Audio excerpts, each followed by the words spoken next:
the rest I couldn't find.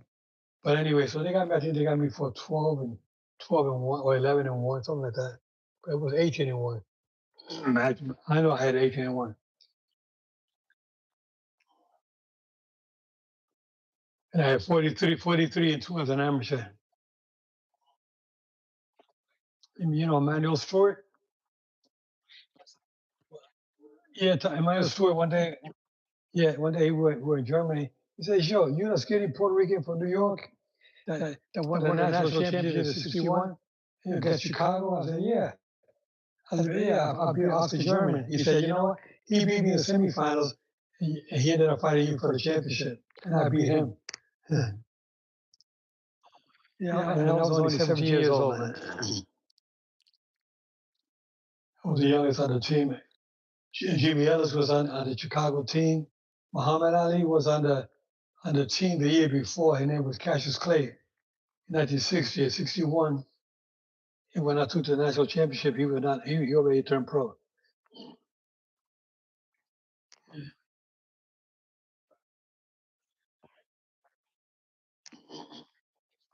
Okay.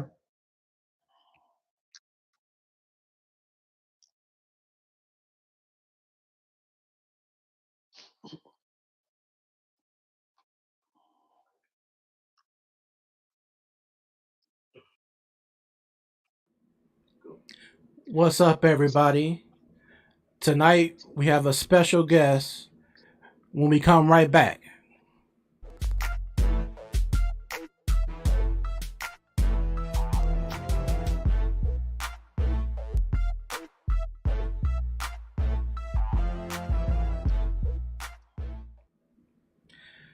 Welcome to another episode of Ring Walk Boxing Pie Podcast.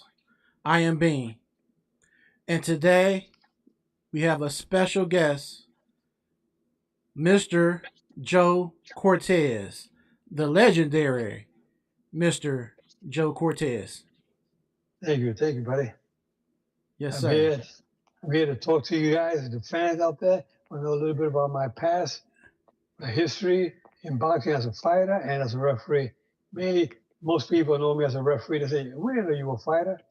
I fought about 5 years in the amateur before I turned pro, and then I went and became a referee 7 years after I retired as a professional referee, professional boxer. So, you were born in 1945? 1943. 43? Okay. Yeah, they got me 2 years younger. I'll take it. But I was born in 43. They got me on Facebook all over. All over they got me at 45, but I'm 43. And that was the year that Joe Louis was heavyweight champion of the world. Oh, wow. Yeah. That's some great history in the sport of Oh, yeah, boxing. So, exactly. where were you born, Mr. I Cortez? was born in Spanish Harlem in New York City, Manhattan. What was life like growing up in Harlem, Well, New York? well, it was a tough neighborhood. There was a lot of gangs, and a lot of individuals were doing drugs. It was a lot of gangsters around there, just doing the wrong things. And thank God that I never got myself. I joined a gang for one day. What they did, I didn't like. I said, no, that's not for me. But there was a fighter by the name of Gaspar Ortega. Gaspar Ortega moved to New York City, 99th Street between Park and Madison. And that's where I met Gaspar. He was a professional fighter. And him and his brother came up from Tijuana, Mexico, went to Manhattan. They started training there. And when I went to school one morning, I came out the building. I see these two guys standing in front of the stoop, I said, hey, how you guys doing? They didn't look Puerto Rican. They looked like two Indians. They were the jacket they had on their hair, that kind of hairdo they had. They looked like two Indians. And there was one guy who was Felix, the other one was Gaspar. And I said, so you guys live here? They said, we're boxers. We're going to be living here for a while. And that's how I met Gaspar Ortega. I was 12 years old. And that was the beginning of how my brother Mike and I got into boxing. Oh, awesome. So what age were you when you picked up boxing? I picked up boxing when I was 15 years old in 1959. Okay. That's when I started boxing. I was going to the fights. I was watching guys for Ortega train at Steelman's Gym, a gym called Steelman's Gym on 55th Street and 8th Avenue. And Gaspar used to train there with his brother. Then his brother left and Gaspar stayed in New York. And Gaspar started fighting. Eventually started fighting 10 rounders in Madison Square Garden. I used to go to his fights. I used to go watch him train. When I was not in school, I would go to check him out. And little by little, my brother got started first at the Boys Club of New York. And then before you know it, he started coming home with a trophy for the Boys Club. And he said, Joe, come on, join the gym with us. I said, no, I can't fight. My mom, because I had broken my jaw. I fell off a wall when I was a kid. Oh. And I broke my jaw on both sides. Mm-hmm. I remember I was in the hospital for about a month. My jaw was all wired up. And so my mother always said, no, Joe, you can't go to the gym. You can't get hit in that jaw. You got a weak chin. Anyway, little by little, I started sneaking with my brother to the Boys Club. And before you know it, Golden Glove tournament was coming up around the corner. And my trainer, Johnny Markell, on the Boys Club at the time, said, what you guys get signed up for the Golden Glove? So we both signed up. In the novice division, my brother was a featherweight, and I was a flyweight. So we joined the Golden Gloves, and my brother and I reached the finals, and we both took the novice championship that year. And that was my first Golden Glove championship. And then it went on, my career just went on and on after that. I won several Spanish Golden Glove championships. Then the following year, I won the Open Golden Glove championship. And then I'll be one of the best fighters in New York City that my brother used to talk to me about, a guy named Angelo Soto. Angelo Soto was a good fighter from New York. And I wasn't even boxing yet. He was already a top-notch fighter. My brother Mike said, man, there's this guy, Angelo Soto. He came by the gym the other day, he was working out. Guy's like a pro, he's so good. He moves, he boxes, he can punch, Eric. Will you believe that when I went to the Open Championship, I'm fighting Angelo Soto for the Open Championship. And I ended up beating him. Oh, that's awesome. Everybody was so surprised. And I won another Spanish Golden Glove that year. Then I won the Eastern Golden Glove Championship, which was a champion from each state would fight for the Eastern Golden Glove Championship. In Madison Square Garden, we got to the finals, semifinals, and finals the same night. We had to fight twice the same night. And I went up first, and I won by knockout in the second round. And these are top-notch fighters, already coming as champions. And then my brother came up after me. He won by knockout. Wow, two of the skinny guys. Right? Went by knockout. I came up the second time for the finals that night. And I beat a guy named Ralph Jackson. I knocked him out. Also, I stopped him in the first round. And then my brother won a decision. And then after that, they say, you guys are doing really good. You guys are going to represent New York for the national. They call it intercity bouts, New York versus Chicago. And in New York, they call it the National Golden Glove Championship. And because it was the West Coast, the champion from the West Coast represented Chicago, and the champion from the East Coast represented New York team. So we both went to Chicago. My brother won the lightweight championship against a guy named Tommy O'Shea. And I fought a guy named Oscar German. Oscar German was on the team with Muhammad Ali the year before. Oscar German was a several-time national champion. So he was about 25 years old. I was 17 years old. I had to fight that guy, one of the best on their team. And to me, to this day, I still say it was one of my easiest fights. I won very easily. I won the national championship, beating Oscar German. Oscar German had beaten Emmanuel Stewart in the semifinal tournament. And it was a great accomplishment for me to beat Oscar German at the age of 17. And then we were going for 3 years in a row the following year, and we both reached the finals, but we both lost in the finals that night. I lost a decision, my brother lost a decision. That was my second loss as an amateur. I had 45 amateur fights. I lost one up in Montreal, international championship fight. I lost against a guy, a French-Canadian named Marcel Golfet. Marcel Golfet was a champion out of Canada. And I lost. That was my first loss. It was my 31st fight. That's when I lost him. Then I lost with Henry Costoso for the third time for the Golden Glove Championship. The third year, that's when I lost to Henry Costoso. Those are my only two losses that I had at the amateurs. And I never hit the canvas, amateurs or pro. So my Oh chin turned wow. out to be pretty good.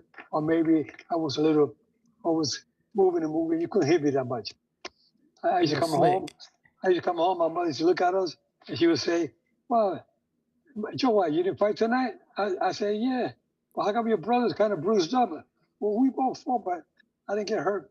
But anyway, we uh we did pretty good. I'm very proud of what we did.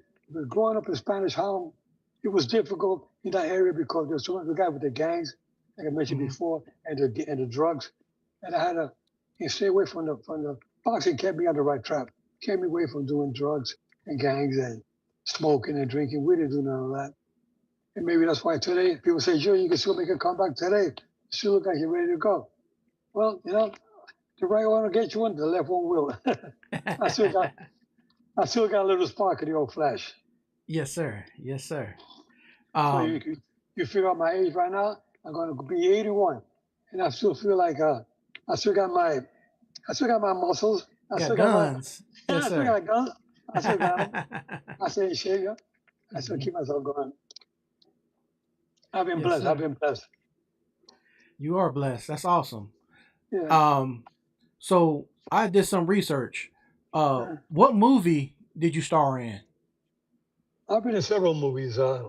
The most popular one that everybody knows about is the Rocky Balboa movie, which is the Okay. last Rocky movie. That was the last Rocky movie.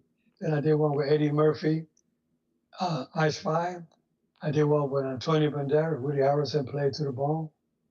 And I did a short clip. It was in a movie at the end of a movie called Undisputed with Wesley Snipes. So I've been in four movies doing movies, and people say, "Sure, you have an agent who deals with you?" I said, "I have no agent. I'm sitting at the fight. I got a tap on the shoulder one day. Sylvester Stallone sitting behind me. I getting ready to go in the ring. He said, Joe, hey." He was sitting with Sugar Atlanta. He said, Joe, I'm doing a movie. I need some information. I want you to be the referee for my movie. That's how I got the Rocky movie. So and then same thing with Eddie Murphy at the fights. He came to the fight one day. He approached me, and we that's how I hooked up all my movies. Awesome. That's some great history. Yeah, yeah, man. Well, keep Um, myself on the right track. Always yes, trying to sir. do the best I can. So from being a boxer, when you transitioned over to being a referee, roughly what age were you then? I I was was 33 years 33 of years of age. I age. I had had retired retired from from boxing boxing in in 1960. 1960. I think it I was think it was 68. 68. Around Around there, I there, I retired. retired. And then I came back. I moved to Puerto Rico because I got an opportunity to work at a hotel. And I was working in hospitality business. And I worked my way up to executive manager of a five-star hotel called the El Conquistador Hotel in Fajardo, Puerto Rico. And I was training there.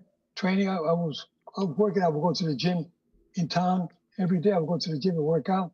And so, there was a guy named Joe Martinez who was a trainer there. He said, Joe, you're looking pretty good. I said, yeah, but I've been retired. He said, we got to fight for you. You can fight. There's some Dominican fighters going to fight the Puerto Rican fighters, a pro show. You fight a full round just to get you started again. I said, no, I've been retired for 3 years. But then he kept pushing me. I said, all right, I'll take the 4 round fight. I took it and I won it easily. I went out there, I came home with my family that would watch me fight. They were all shook up, especially my wife and my daughters, my family members. I said, hey, George, please don't do that no more. You got a good job now in the hotels. So, I gave up the boxing. But when I was at the hotel, there was a gentleman, a guest that came to the hotel. He saw my name on the bulletin board, Joe Cortez. He called the operator and says, can I speak to Mr. Cortez? And they got me on the house phone. I was talking to this gentleman. He says, my name is Pat Masher. I used to referee your fights. I'm here at the lobby of the hotel. I said, wait there. I'll be right down. I came up from my office. I said, oh, yeah, I remember you, Pat Masher. And Pat Masher said, Joe, I'm a guest here. So he was there about a week, and we exchanged phone numbers. He said, if you ever come back to New York, moving up there or anything, or coming up to visit, they give me a call. Well, the following year, I moved back to New York. That was December of '76. When I got back to New York, I gave him a call, said, Patty, Joe Cortez, I'm here in New York. I moved back. He said, you kidding me? I said, I'm here. He said, Joe, let's get together for lunch. So we went for lunch the following week. He said, Joe, I've been thinking about maybe you'll be interested in becoming a referee. I said, referee?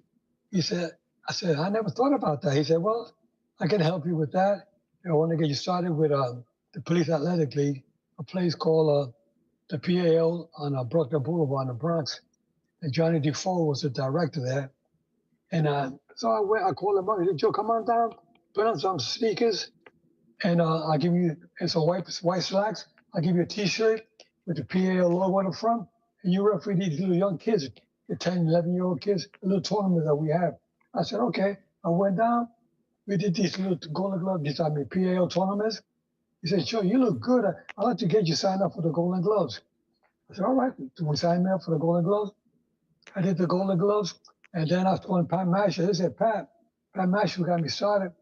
I said, Pat, listen, they got me doing the quarterfinals. He said, Joe, you must be lying because nobody does the quarterfinals the first year as a referee. I said, well, he said, well, good luck to you, man. Then we'll see you next year. Well, I got another notice in the mail. Joe, you're doing the semifinals. I called Pat Masher again, the guy who planted the seed in my head about becoming a referee. He says, Joe, you got to be kidding. Nobody. You got to be kidding. He already retired as a referee himself. So anyway, then a couple of weeks go by, I got another notice to do 2 championship fights in Madison Square Garden with the Golden Gloves. And we talked about Golden Gloves in New York. Back in those days, there were anywhere from 12 to 15,000 fans would come to Madison Square Garden.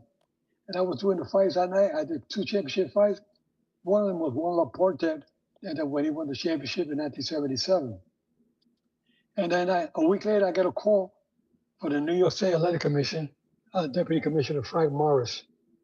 And he says, hey, Joe, I was watching you the other day doing the fights. I want to talk to you. Come up to the office. I want to talk to you about something. I said, all right. So I went to the New York State Athletic Commission. I wondered what the hell you going to talk to me about. I just started refereeing 6 months ago. Anyway, I get to the office. He says, Joe, listen, I was watching you last week, 2 weeks ago, and I like the way you're refereeing. I was thinking about turning you pro. I said, sir, Mr. Morris, they told me I got to be in the amateurs like 3 to 5 years before I even consider going pro. And he said, well, Joe, we're going to turn you pro now. I said, if I turn pro, am I going to get any work? He said, Joe, we have 2 or 3 shows a month. I guarantee you, I'll put you on every show and do the 4-rounders and 6-rounders until you get yourself started. I said, wow. I said, all right, if you consider that you're going to give me work there, yes, I'll accept the offer. So here I am now, 6 months into the game as a referee. I'm now a professional referee. So the rest is history. Okay, that's awesome. Now, what would you say was the most controversial boxing matches you refereed? Well, I've been to several of them.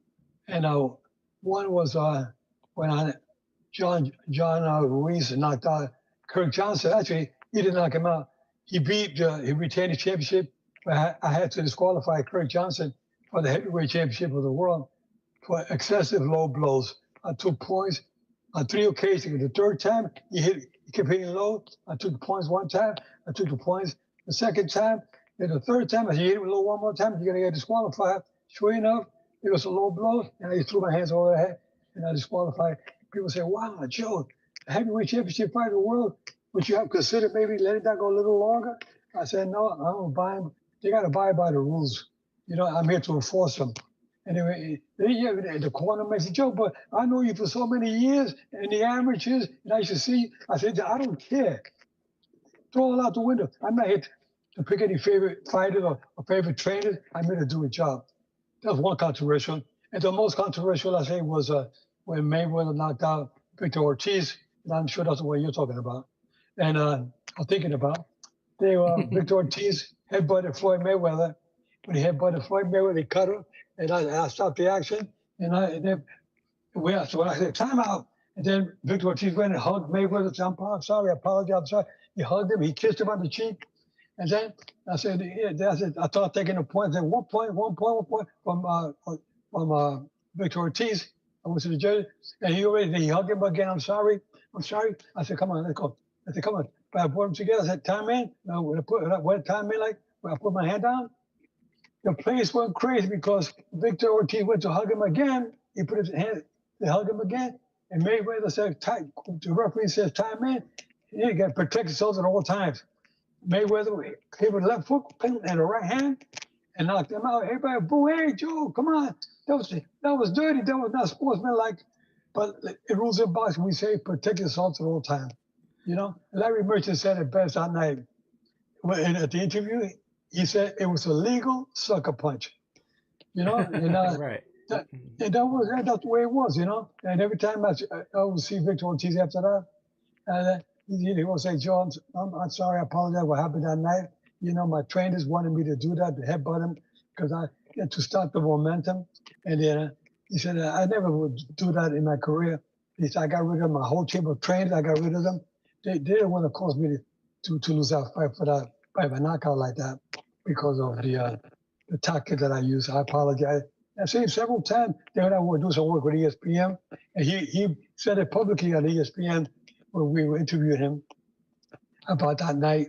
We talked about it. He said, Joe, that's what actually happened that night. And I'm sorry that I did that. But anyway, the fans and everybody knows in boxing, you got to protect yourself at all times. That's a fact. Mm-hmm.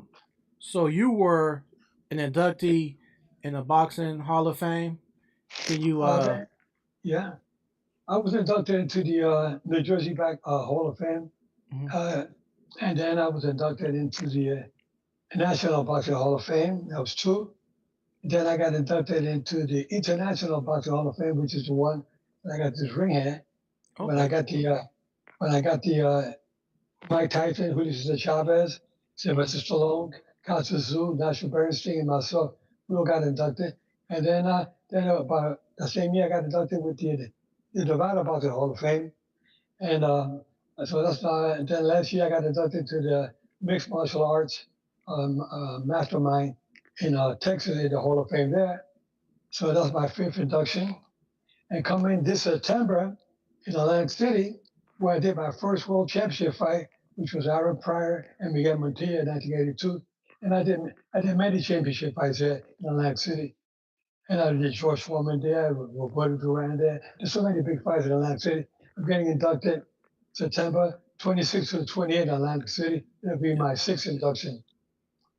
Oh, okay. Uh, you Congrats. fans, Congrats. for you fans that want to go there, you're going to meet a lot of great fans. A lot of great fans come to these events. A lot of great champions are going to be there. And I hope to see anybody willing to mingle with all the fans. That's awesome. Um Now, do you have a gym I have a at this gym day in and my time? house. I had it in my house, and I just closed it down recently Okay. because I'm selling the whole property. It's a house that I lived in for almost 20 years, and I had a gym in there, and that gym was a private gym. Anybody that would come there would be like Leon Spinks, but he was retired. He would Mm-hmm. come there work out with me once a week. Uh, the name Shaver, Bernie Shavers. Ernie He was Shavers? Ernie Shaver. He was the hardest Mm-hmm. hitting heavyweight in the history of Yes. boxing. He was Yes, also sir. coming like once a week and he used to do the mitts with me. He had the gloves on. I had the mitts. We move around the ring. I mean, talking about what a great experience having these fighters working out in my gym. I never had professional fighters coming in there because I was an active referee. I couldn't mingle and fraternize with the fighters. But I would then bring it to referees there like Katie Bailey, Tony Weeks, Russell Mora, Mike Ortega, um, so many, Jack Reese, um, Thomas Taylor. All these guys would come to my gym and work out in my gym.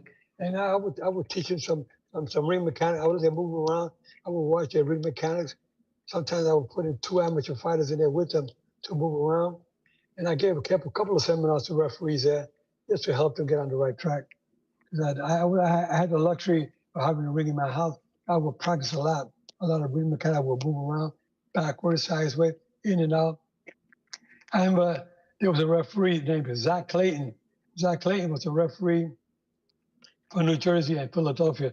He refereed the Thriller, the Zaire, the fight in Zaire with George Foreman and Muhammad Ali. He was a referee for that fight. Zach Clayton. And Zach Clayton used to be a basketball player for the Harlem Globetrotters, but he also was refereeing. So he told me one day up in the room, we're changing, getting ready to go down to referee in Atlantic City. That's where he would work in Atlantic City with me. And he would say, sure, I like the way you move, but I want you to move a little bit more like a cat. When you jump in, jump out, move left way, to the right, to the left, to the right, move around, practice that a lot. And that's when I bought my ring at the house. I was practicing that, and he helped me a lot with my ring mechanics. Okay, that's awesome. Now, I want to ask you a question from the perspective of a referee. Um, if we recall Tyson versus Douglas and the Right, controversial count, right, there's a misconception, I right. guess, seconds or count. How does that go? Okay, when when Tyson got knocked down by Buster Douglas, that Hmm. fight took place in Japan, and Tyson had knocked down Buster Douglas, and a timekeeper is there, and I remember because I saw the videotape afterward. They showed we had to go over this with some officials. They had the timekeeper. He had a white glove on, and he was already at five. Yeah, he was at five, and when you have five, the referee got to send Thomas Mike Tyson to the neutral corner. Well, Tyson went to the neutral corner. Douglas on the canvas. And he looked at the timekeeper, and the timekeeper is at five. And then when the referee did, the referee got to pick up the count from him. Unfortunately, that referee did not pick up the count from the timekeeper. He started on his own like one, two, not where the timekeeper already, he was already at five. So it should have been 6, 7, 8, 9, 10. Buster Douglas would have been counted out. But be that it was a low count because of an error of the timekeeper. That's why I tell referees, and I don't like to knock referees. I like to help referees. I tell referees, you can learn from that because sometimes by making mistakes, it make you a better official. I said, but in that particular fight, Mike Tyson would have won that fight that night. But they couldn't overrule. They wouldn't allow the sanctioning body to overrule the call of the referee, even though they protested. Tyson people protested. Don King and everybody that was involved with that fight, they protested about the delay count of the official timekeeper. The referee picked it up at the wrong count. That referee, unfortunately, never did any big fights again.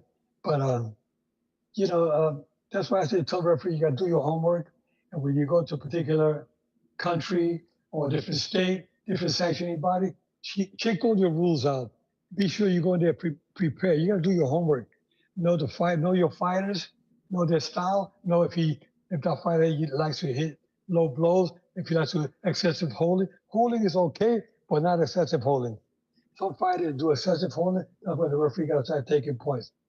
We're taught as fighters, we're taught if you get hurt, try to grab onto your opponent and hold on. Then let the referee break you up. So we're taught to hold. We tell the fighter, and I know that it's okay to a certain time, but when you got excessive holding for nothing yet because you want to hold all the time, that's when the referee got to start taking points. But you take control. The referees take control back in the dressing room, and I say, okay, we're here in Japan, we're here in Germany, we're in France, we're in Italy, we're in Yugoslavia, we're in Taipei, whatever country we go to, we got to make sure we got the rules that we're going to abide by the rules of the local commission. You know, we're going to use unified rules, or we're going to use the rules that you guys have here in your country or your state. That's what I tell referee whenever you get signed to a fight, wherever you go to, make sure you get the rules, do your homework, so you don't go there and make a mistake when you're refereeing. Okay. Also, I don't want to forget to mention your podcast. So, can you let everybody know where Yes, they can subscribe to and when you I do would it? like people. Yeah, I do shows every Friday. It's called the Joe Cortez Show. I have a co-host named Shelley Stevens. Shelley Stevens is an entertainer. She's a singer here with her husband Wesley Stevens, and they perform here in Vegas. And they're known as Twice as Nice. Now, Wesley Stevens was the original, one of the original Commodores, and with the stylistics back in the 70s with the Motown back when they first started out. So one thing led to another. I understand that uh, there's some individual, some singers that are coming into Las Vegas. They all want to get to see where Joe Cortez at. Because I met so many of these guys at the fights, and they have Earth, Wind, and Fire. We became friends with Earth, Wind, and Fire. I got to meet a lot of people, but that's where it all started. With the with meeting these individuals out there. So it's been a great career, just meeting so many celebrities out there, getting to be in the boxing. When I got a call one day from an individual said, Joe, Mr. So-and-so, I represent Conor McGregor. Conor McGregor is fighting a Floyd Mayweather. And Conor McGregor, I said to find you how they could reach Joe Cortez. He said, I want Joe Cortez to train me for the Mayweather fight.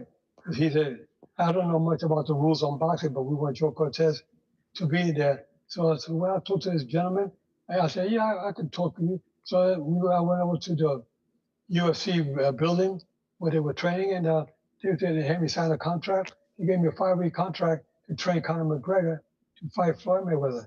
And I said, well, okay. So I would dress up. They wanted me dressed as a referee with a bow tie and everything. In the ring, when he's sparring, he would be sparring, and I'd be trying to correct him. Every time he commit a mistake, or something that was illegal in boxing, I would stop him right there. I would correct him. We did that for 8 weeks. And, he did okay. Julio Cesar Chavez would tell me, I would do some work with ESPN, and Chavez would tell me, hey, Joe, I hear you're training Conor McGregor. He said, Joe, you don't have a chance. You're going to knock him out in 1 round. I told Julio Cesar Chavez, Julio, let me tell you one thing. I had never fought in a professional fight, but I can tell you one thing. He's going to be a big surprise for the people in boxing. He's doing so good in sparring with Paulie Malignaggi. He's just sparring in the gym every day, for at least 4 or 5 times a week. They would be sparring there, and I would be there with him. And I said, he got some punching power. I could see the way he was moving. He's kind of awkward, but remember Prince Nassim Ahmed, the featherweight champion from the United Kingdom. If you got to remember Prince Nassim Ahmed, he was kind of awkward, real awkward fighter, and these guys are difficult to hit. And sure enough, that's what happened with him and Floyd Mayweather. Mayweather was beating him, but at the end, they stopped it, and they went 10 rounds. And the fans, I could tell you one thing, nobody complained about the $99 they paid for the pay-per-view. They each made a good paycheck, I believe. I think Mayweather made like $1 million, 150 million, something like that. And Conor McGregor made 100 million. So I say, well, that wasn't bad, for a guy who never put on the gloves, Maybe that's why I'm getting back in shape now. I want to make a comeback and fight Jake Paul. Jake Paul, you out there? Yeah, do it, buddy. I can do it. I still got a little spark in the old flash. I love it. A lot of people ask me questions. I say, Joe, how do you remember everything, almost by the date, the year, the location? I didn't get hit that much. So that's why I thank God. That's why as a referee, I tell referees out there, first and foremost, it's the safety of the fighter. When you're out there refereeing, safety first. Second is enforcing the rules, but safety comes first. Yes, sir. Do you have time for a few more questions? Go ahead, I'm ready. Okay. Now, are you familiar with Alexander Usyk? Yeah, he was a cruiserweight champion. He came up and became heavyweight champion. He's doing real good. He fought Tyson Fury and fought was it Thomas? Anthony Joshua. Anthony Joshua, yeah. Beat him twice. He beat him twice, yeah. Beat Fury twice. Yeah, twice. So you give him you give him a lot of credit. The guy got something that the other guys don't have. I guess you got the speed, you got conditioning. He got a lot of experience, and I give him a lot of credit for what he's doing so far. Now, would you? If Tyson would have been around, though, if we say Tyson would take it for sure. You think? So we talk about the Tyson in his prime would definitely take him out. Okay, I'm happy you said that because we talk about that in our group chats and stuff. fantasy matches, the Mike Yeah, Tyson or Evander Holyfield, how would yeah, Usyk fare against some of right. the older boxers? Yeah, you would have a tough time. You would have a tough time against Larry Holmes, Ken Norton, uh, you know, Joe Frazier. I mean, those guys were those difficult guys. George Foreman. Those guys. I don't. It's just a different era. But those guys today, they would never have a chance. None of those four guys I just mentioned. I mean, George Foreman was one of the great ones in my book. He was one of the hardest hitters out there. And I remember refereeing him against Jerry Cooney in Atlantic City. Oh Then he yeah, I fought. remember that. Then I did him against Jerry Cossier in Reno, Nevada. I did him with Michael Moore when he knocked out Michael Moore, becoming the heavyweight champion at the age of 45. So I was a referee for that. Then I refereed a fight after that with Axel Schultz. And so I had the honor of refereeing George Foreman on 4 different occasions. He was a good one. I can tell you, that guy that you were talking about now, Usyk, he would have a tough time with any of those fighters, with Frazier, Foreman, Ali, Tyson. They will all put him away. Yes, sir. Um, Now, do you have a prediction for Canelo Alvarez versus Terence Bud Crawford in a few You weeks? know, I don't have no prediction. That's one fight I'm kind of staying away from. I refereed Canelo Alvarez. My last fight was Canelo Alvarez and Josecito Lopez, 2012 when I retired. Hmm. Canelo was coming up, but he was already champion, and he's been a tough one out there. He got up the weight from welterweight to super welterweight to middleweight and super middleweight. He went up to light heavyweight. When he went to light heavyweight, they fought black kid Beville. He lost the title to Beville. He was trying to fight for the light heavyweight championship, and he lost. Really, two losses was to that guy Beville and to Floyd Mayweather. Those are the two losses Canelo had. And I say he went up in weight, but by him going up in weight, that's what caused some trouble. He lost the fight because the power punches of this light heavyweight. And I kind of think that maybe that may happen with Terence Crawford going from welterweight going up to 168. I mean, going to up two divisions, and that may affect Terence Crawford. So like Canelo, he was good as a super welterweight and as a middleweight and a super middleweight.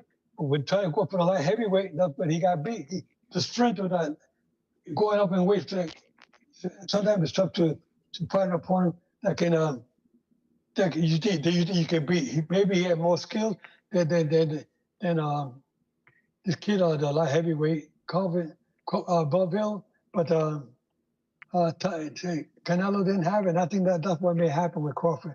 So I got to go to the edge. I got to go more with Canelo but then again, you got the younger fighter fighting the older fighter. Yeah, but that has its pros and cons too, because he's talking about George Foreman and Michael Moore, same way. George Foreman was 45 and Michael Moore was 28. So anything can happen in boxing.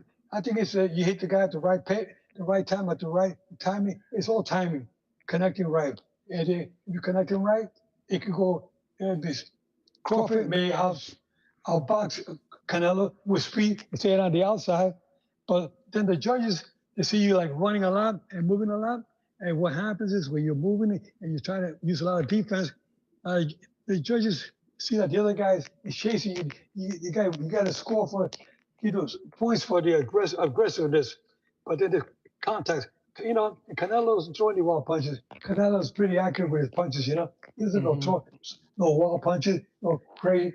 He's more straight punches. Good kind of combination gets to the side, works to the body good. So Canelo has a lot more experience, but then I think a lot more power. But we'll see what happens. Anything can happen that night, That's so true. That's and so that's coming true. here. That's in September, but September 13th in Las Vegas. Yes, sir. It's gonna be a big one. You fans out there got to watch that fight because I'll be there watching it myself. Oh yeah, I can't wait. It's gonna be awesome. Yeah, yeah, for sure. Yes, sir. Anything else you want to say in closing? Well, I will say that September, like I said, September 26th or 28th in Atlantic City. There's Atlantic City Boxing Hall of Fame induction, where I'm going to be inducted. Several individuals going to be inducted. Julian Jackson is going to be inducted. Charles Murray going to be inducted. It'll be a good group of individuals. And, that's the place where I did my first world title fight. My dream was to do one world title fight. When I retired with Canelo Alvarez, it was my 176th world title fight. So, I've come a long ways in boxing. And when I retired, people said, Joe, you're still doing all the big fights now. You're the most active referee out there. I said, no, I've had my time. I don't want to help other referees.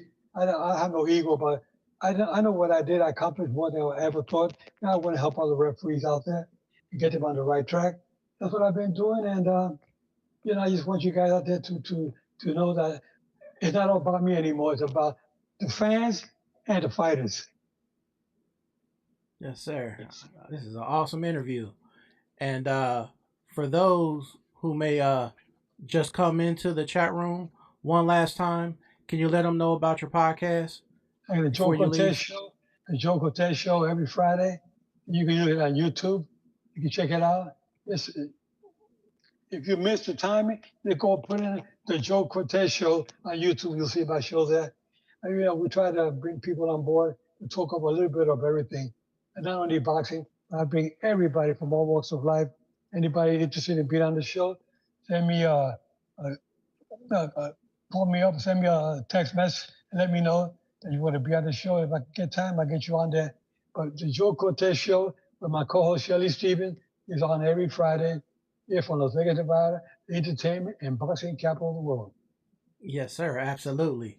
This was a great time to sit here and talk boxing with you.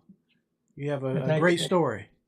Well, with me, it's an honor, to be something that I pitch myself. I can't believe that I've been in boxing so many years.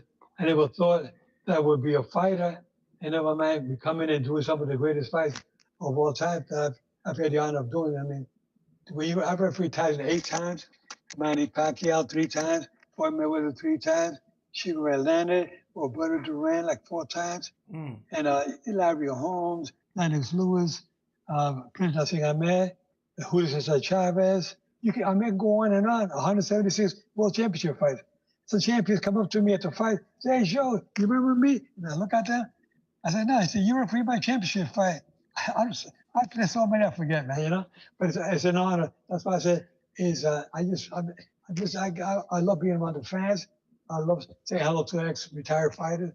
When I was active, I never got close to fighters, never got close to promoters, never got close to anybody in boxing. I was very private. I didn't want to get out there and be fraternized with the people because that's not my style. When I retired from boxing, I can look in the mirror and say, "Joe, you did it the right way. I didn't kiss nobody's butt. I never called anybody to get in the Hall of Fame. When I got in the Hall of Fame, it was all like a pleasant surprise. When Mr. McClain called me for the Atlantic City Hall of Fame, I didn't even know who was the president there. I got a call from him. He said, "You know who I am?" And I said, "No, I don't." He said, "I'm the president of the Atlantic City Boxing Hall of Fame, Mr. McClain." He said, "I can let you know that you're going to be inducted this year." I said, "Really?" I said, "Wow." And that's the way to get something, get a little award like that, but you get it by surprise. You don't want to call people up and tell them, "How can I get in the Hall of Fame?" Or "How can I get this fight? How come I'm not doing this fight?" That's not my style. My thing is, do the best you can, and I let all my talking I do my talking in the ring when I was refereeing. Yes, sir. My cousin Cam J Network, he does a podcast as well. He was asking, how do you feel about David Benavidez versus Anthony Yardy and Devin Haney versus Brian Norman Jr.? Yeah, they're all going to be good. Devin Haney, I met Devin Haney when he was 10 years old. I met him up here in Mesquite. They had a PAL tournament. And he fought 10 years old. He was boxing. I looked at this kid. I said, "Man, this kid can move. He can box. He got good leg movement. He can move around real good." And I said, after he won the fight, the PAL tournament, he said, "Come here, young man." I said, "Who's your trainer?" He said, "My father, Bill." I said, "What is he?" "Bill, like you brought your father over?" I said, "It's Haney, your kid here." He says, "This kid is championship material." He looked at me and said, "Mr. Cortez, coming from you, that means a lot." I said, "Yeah, well, this kid's going to go places." He was 10 years old. When he was 20 years old, he was a WBC champion of the world. He's a good fighter. He has good skills. You know, he's a decent puncher. He's a hell of a good boxer. He got good moves. He's good. So I favor him over his next opponent. Yeah. And the other one was again you were talking about. Yeah, David Benavidez versus Anthony Yardy. Yeah, I gotta go with Benavidez too. Benavidez is also a good boxer. Yeah, good reach, good punching power, got a lot of experience. I gotta go with Benavidez. The two fights you talked about, Haney and Benavidez, I got them as winners in their next fights, which was so fun. If they fight those guys. Yes, sir. And with that said, guys, I'm here to help you guys out. Anything I can with boxing, as far as helping referees out there, I'm here to help you out. Boxers, if you need some information on that. One of the things I also want to mention is that some of the judges out there, we don't talk much about judges, but I like to see you guys get the judges that are doing top-notch fights and question them about what are the criteria, how do they score a fight, People wonder how do judges score a fight, what is it? Well, I can tell you about my first 10 years as a referee, I was a scoring referee. I was the third judge because they had 22 judges, and the referee was the third judge. And then when there was some deaths in the ring, Benny Kipper and went to a coma where he fought McGriffin, Matt Sprague on it, and he ended up down. Then WBC changed the rules. They cut down from 15 rounds to 12 rounds, and then they took the scoring for the referee off. They concentrated more on the safety of the fighter, and they brought in a third judge. So, Judge, I like to see judges get on your show once in a while and talk about the criteria, how they score the fights, with effective aggressiveness, the cleanup blows, the regeneration, and defense. You gotta look at all these things when you're watching a fight, and you can't score what you hear, you gotta score what you see. But then again, the position of the judges, I said it before, and I'll say it again, I don't like the position of the judges right now. They started at the wrong place. They're still at the wrong place. They should be much higher than where they are right now. Because I did a study in my gym, because I had the luxury of doing it in my gym with the ring. I put judges higher. I put real professional judges. I said, I want to do a study. I put 3 on the top and 3 on the bottom with clickers, and I wanted you to click every time you see a punch land. So I was in the ring with 2 fighters, sparring in my ring, and I did a study. Ring Magazine loved the idea so much. They said, Joe, they want to write about it. He said, Joe, no, we're going to give you 4 pages. And they gave me 4 pages. I took all kinds of photos, different angles, with cameras, the referee's at. Sometimes the fighters are right in front of the referee, it's like right here. With the back, and the judge is sitting right here in the back. You can't see. And then the ropes are in the way, then the lights are blurring your vision. But if you put them up higher, they can see clear. They can see all the punches. They don't hardly miss a punch. So with the study I did, with the clickers that I gave them, after you click, when you see a punch that's thrown, if you don't know if you're connected or not. So with a punch that they didn't know, that's when they clicked. So on the bottom, after 1 round, they clicked. When they didn't see a punch, so after the whole study, we did 4 rounds.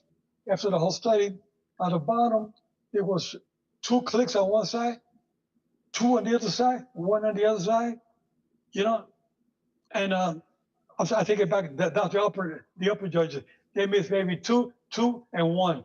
The bottom judges on the bottom, one missed 9, the other guy missed 10, the other guy missed 15. So I say, okay. So the judges on the top, you see much better from up there. They say yes. And you know what?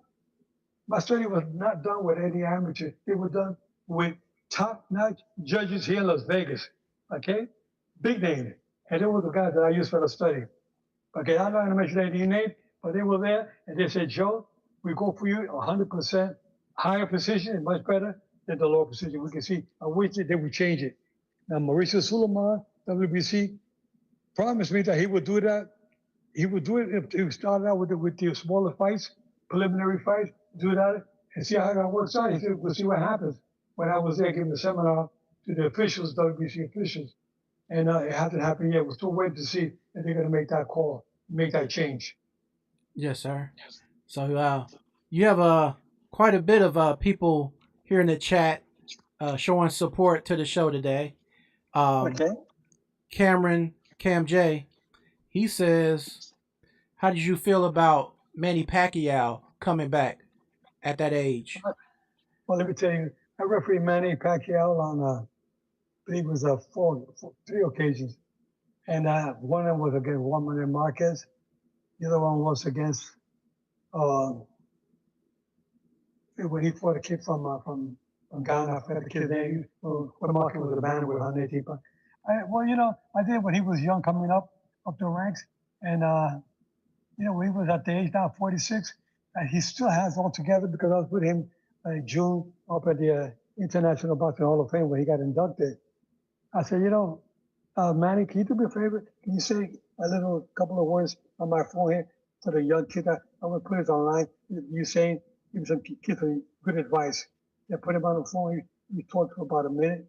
What I was doing really was I was testing, see how his speech was, how he was talking to me, and how he remembers things. He was 100%. Okay, I said okay, but you know what?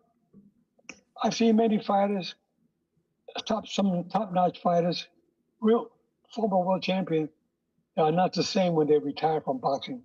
Yeah, a couple of years later, you see them. When I was with ESPN, I went to a couple of champions, and maybe 10 seconds, I had to already stop the interview because I couldn't understand one word that they were saying. Okay?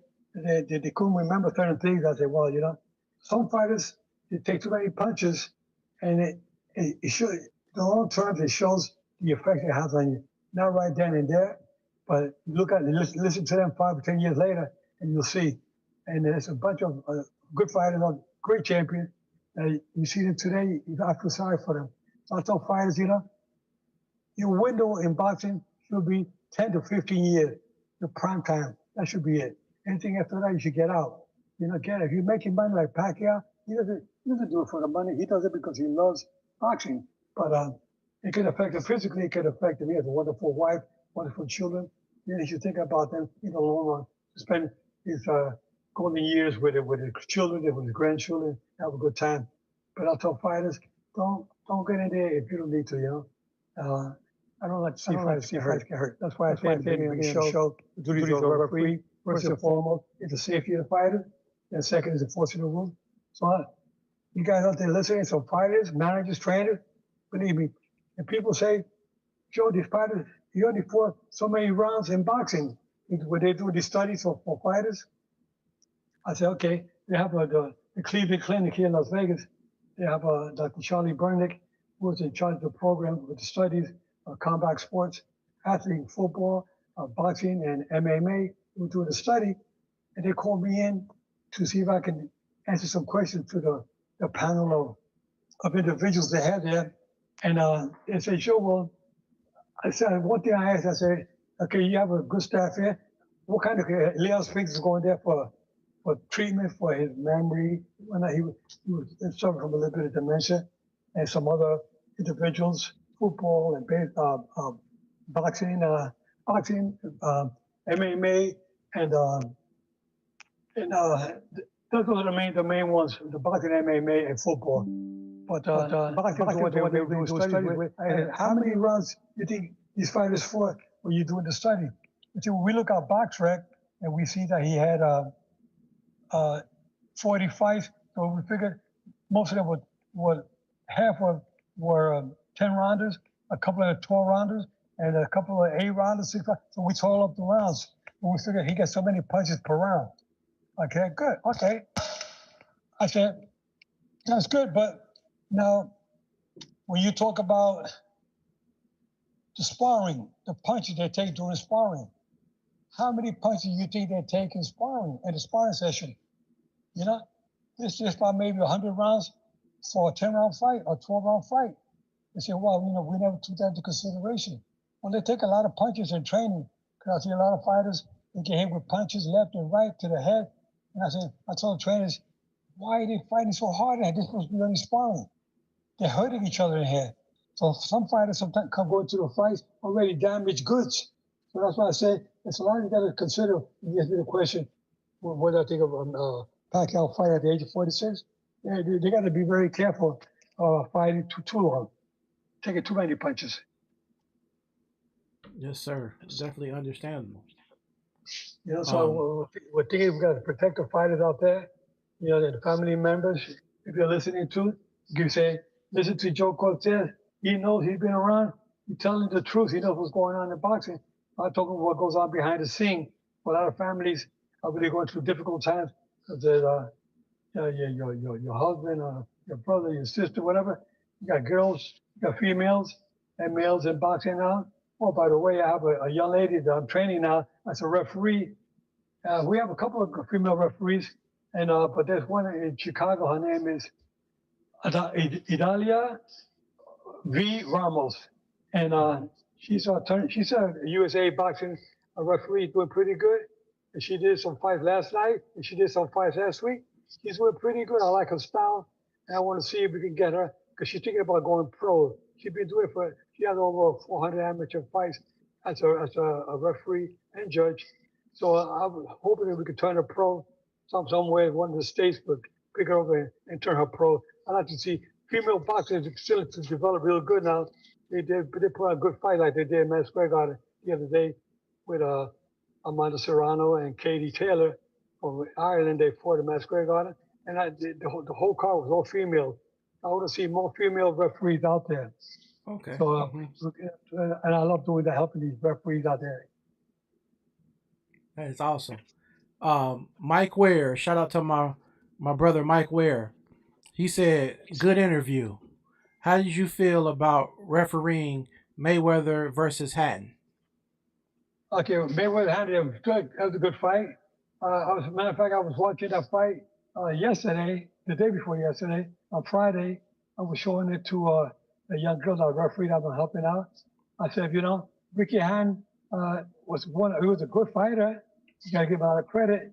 But, you know, it's a lot of the referee that I said, watch this fight. She watched me. Oh, my God, Joe, I watched that fight. That was such a tough fight. There was so much holding by Ricky Hatton, so many rough tactics. I said, yes, that's why I want you to watch that because there's some fights, like I said, holding is okay to some extent, but not excessive holding. The rough tactics, like wrestling inside, you know, that's not allowed in boxing. So a referee has to know when to stop the action. Come on, you guys got to stop this. I kept warning Ricky Hatton about that. You know, with excessive wrestling, hitting.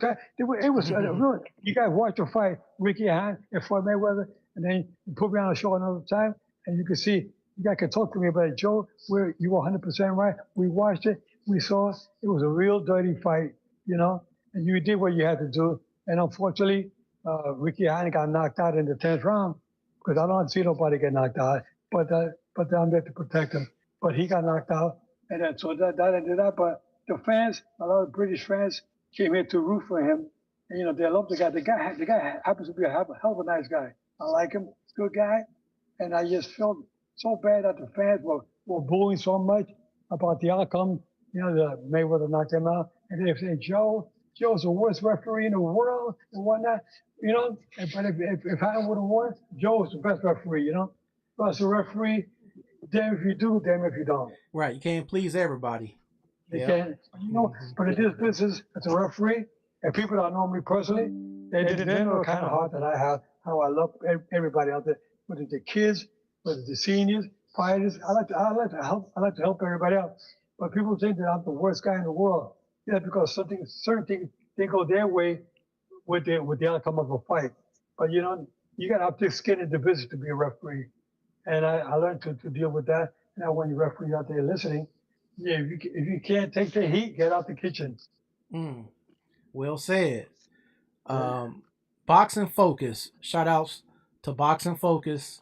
Did you see Tank Davis versus Lamont Roach? No, I did not see that. match? I'm sorry. Okay, you No, didn't see that one. No, I didn't see that one. No. I heard it was a tough fight for Lamont, Javante Davis. It was Javante Davis, is that right? Yes, sir. Yeah. They said that they thought that Roach won the fight. I didn't see it, so I can't say. But I heard it was a tough fight. So I'm saying, you know, you're not gonna have a good night every night. You got to try to always be your best when you're in there because sometimes fights can be tougher. You can have fight tactics. I'll tell you, most of the nights were great for him, but some nights didn't go his way, including his last fight that I refereed against Ken McBride. when I had to stop the fight with Mike Tyson. He wasn't hurt. He was more fatigued. He was so exhausted. I stopped it at the end of the 6th round. When he walked back to his corner, we stopped it after. That was it. You know, I didn't want to see him get hurt. But that's the Yes, thing sir. that happens in boxing. Well, this is awesome. We covered a lot from A to Z tonight, and this was an awesome podcast. Yeah, I'm going to do half hour, but I love talking to you when people are asking questions because I want our fans to get more of what they want. You give them a little bit of so they can hear what goes on behind the scenes and how Joe Cortez really is. Now you got to say, I know how Joe is. I didn't know he was that kind of a guy. Now you know me. I'm a carry-loving guy. I love everybody. I don't care if you're blue or you're red. I don't care. I love you all. We love you back. That's it, buddy. Take care. God bless. And I'll talk to you guys soon. Yes, sir. here anytime you want. Call me up. Okay, I'd like to get you on in the future.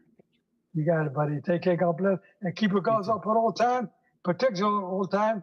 And remember, guys, I'm fair, but I'm firm. Touch them up. Yes, sir. Take care. You too. All right, y'all. We're gonna keep it rolling. We had a beautiful interview with Joe Cortez. Man, that was historic. Shout outs to Cuzzo down south, my cousin Dee. Shout outs Excessively Black LLC, cousin Kendall. Of course, shout out my bro JC, my brother in Florida, my big brother Tim. Thanks for representing. Boxing Focus, Cam J Network, Rob Elmore, Mike Ware. Big shout outs. Over in UK, Graham. Thank you from the bottom of my heart for y'all support.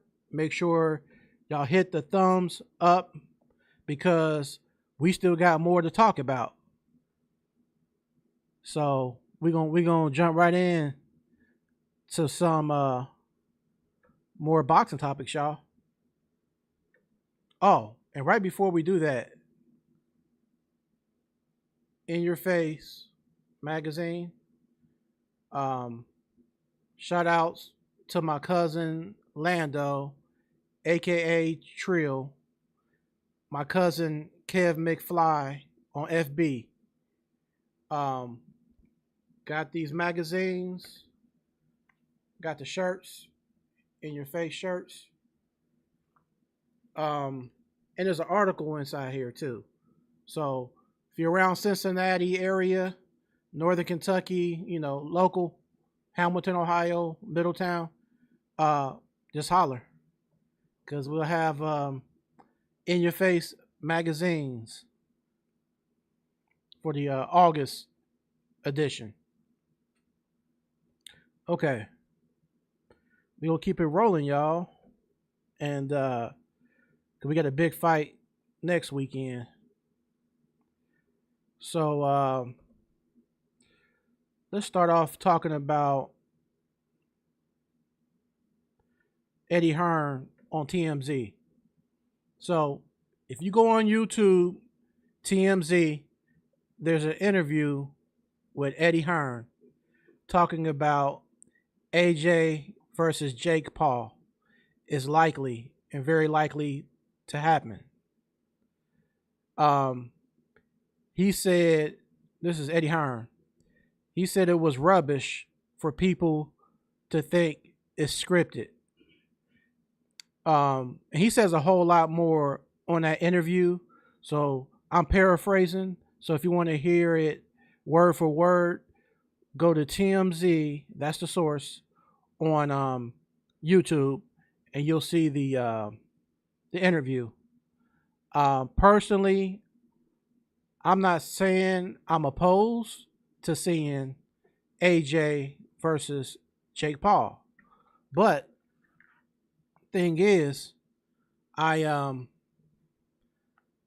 it's like that's not that shouldn't be a a primary fight right now. He needs to fight the guys that are still out here that are actual, um, that have been boxers in his era, like Tyson Fury, even Deontay Wilder, a rematch with Daniel Dubois.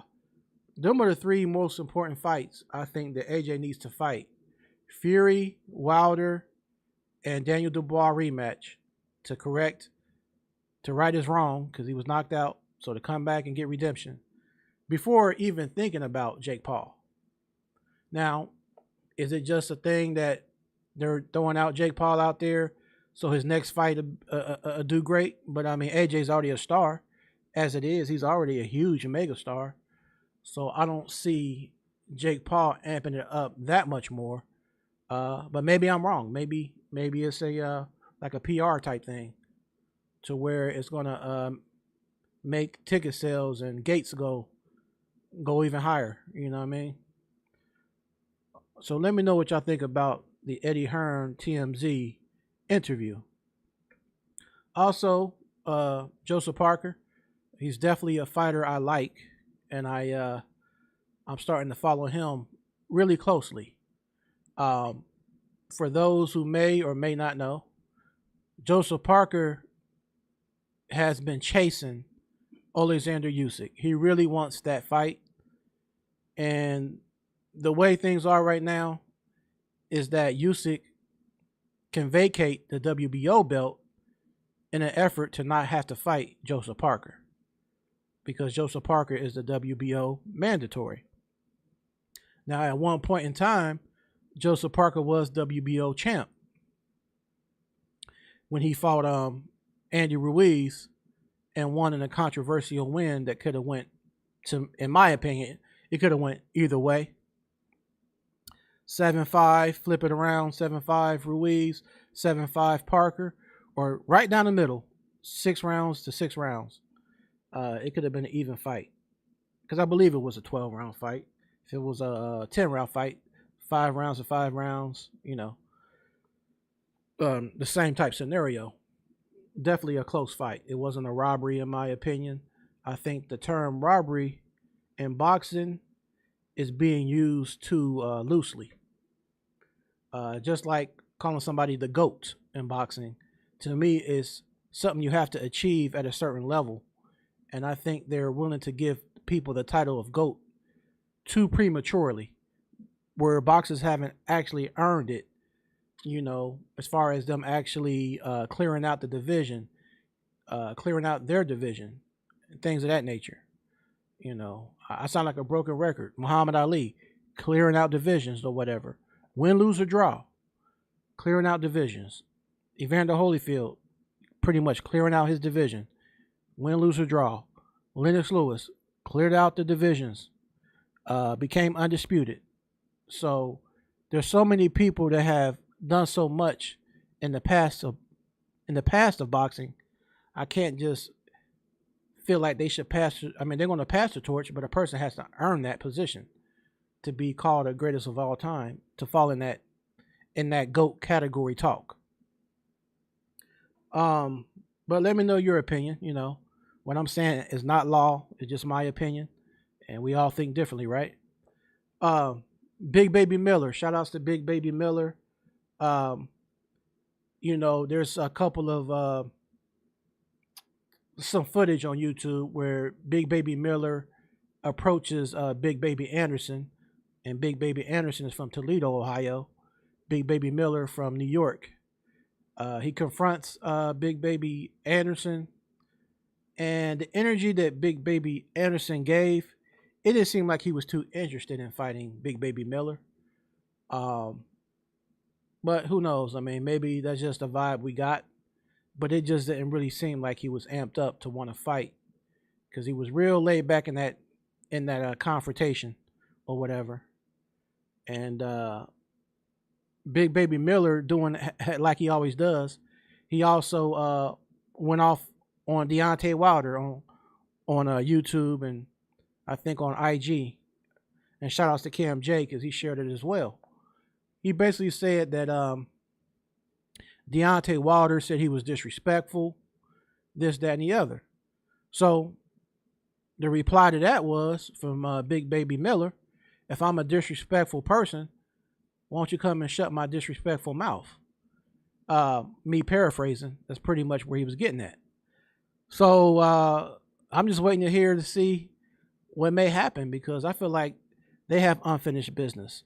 You know, the Big Baby Miller and Wilder back and forth, the Dillian White and Wilder back and forth. Them were the type of matches I would still like to see. Big Baby Miller versus Anthony Joshua. That's another fight. They had a lot of bad bad blood in the past. So these are the type of fights I still wouldn't mind seeing in the near future. You know what I mean? But in the midst of all this that's going on with Jarrell, Big Baby Miller, taking aim at Deontay Wilder and then taking aim at Big Baby Anderson, Ring Magazine is saying that we will get to see a fight with Big Baby Miller versus another American fighter, Michael Hunter. And to me, just thinking about Michael Hunter's style, he could be a problem for Big Baby Miller, especially if Big Baby Miller doesn't have the conditioning. And he comes in, he's already a big guy, but if he comes in not in fighting shape, the maneuverability and movement of if Michael Hunter is going to be an issue for him. We saw what Michael Hunter did with big punchers like Alexander Povetkin and Martin Bakole. He pretty much used his slicker feet, the fact that he's a smaller fighter because he was a cruiserweight that moved up to heavyweight. He used the different intangibles and different skills that he had to navigate in the ring, to stay away from that, what we call the kill shot. So they weren't able to land those type of shots on him often enough to stop him. So what y'all think about that, y'all? Big Baby Miller versus Michael Hunter. Do you have a prediction? If you have a prediction, let it be known in the chat, y'all. Also, speaking of Joseph Parker, like I did before, hypothetically, if we do get the Joseph Parker versus Usyk fight, if we get that, how does it play out? What's your prediction? Can Joseph Parker be the one, or would he have been the one to actually stop stop by like knockout or by stoppage of Usyk? Is that even possible in your opinion? And speaking of Joseph Parker, if you go on YouTube, he did a video and he's pretty much in his own way saying that he wants that Usyk fight. He's singing that song, Take On Me, Take Me On. I'm not really a singer, so I'm probably not going to break it down right now. But you probably know that song. You know, take on me, take me on. Dun, dun, dun, dun. So he did that little jingle, and that was pretty clever. A clever way of calling out Alexander Usyk. So I was able to see a portion, the first half of the Cigar Talk interview with Najee and Gary Antoine Russell. Gary Antoine Russell says he wants to be 140-pound undisputed. He also stated that Richard Hitchens won't even say his name. He stated how everyone with 0 losses oftentimes duck or do not fight the top guys. And sometimes me, myself, I personally watch boxers' resumes too. I want to know who was it that you fought, like what caliber and who did they fight? You know what I'm saying? I want to know those kind of things.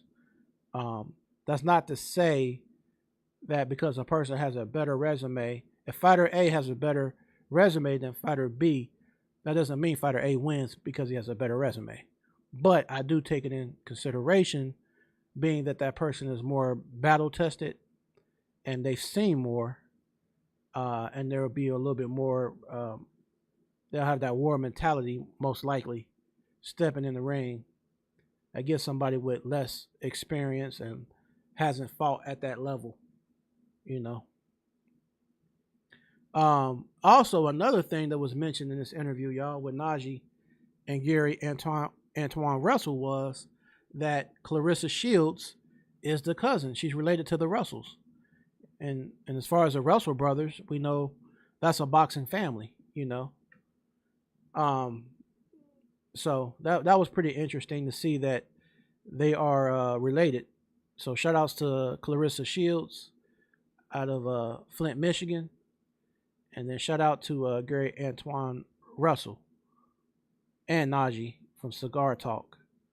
Another boxer I take a liking to is Frank Martin. And it really has nothing to do with the fact that I'm an Errol Spence fan. I just like Frank Martin. You know, I like his style or whatever. And he said he wants all the smoke. You know, he's going from the 135. Now he's going to be fighting at 140. And he said he wants all the smoke. He basically said in his interview on, I forget what interview it was. It might have been YSM or, well, when I find it, I'll post it down in my comment section, y'all. But anyways, Frank Martin said that he fought the best fighter at 135 pounds. And my assumption was he was talking about Tank Davis. And he said he would do the same thing at 140. So I respect the fact that Frank Martin is a throwback fighter. He said he now has a trainer, Marcos Garcia is who he's training with right now. But he also said he's been reaching out to Buddy McGirt to be his trainer as well, or to be on his training team. Now, for those who know Buddy McGirt, he's going to be training Dillian White next weekend when he fights Moses Ntuma. We're going to talk about that fight for sure because, you know, that's going down on Saturday, so we got to talk about Dillian White versus Moses Ntuma, right?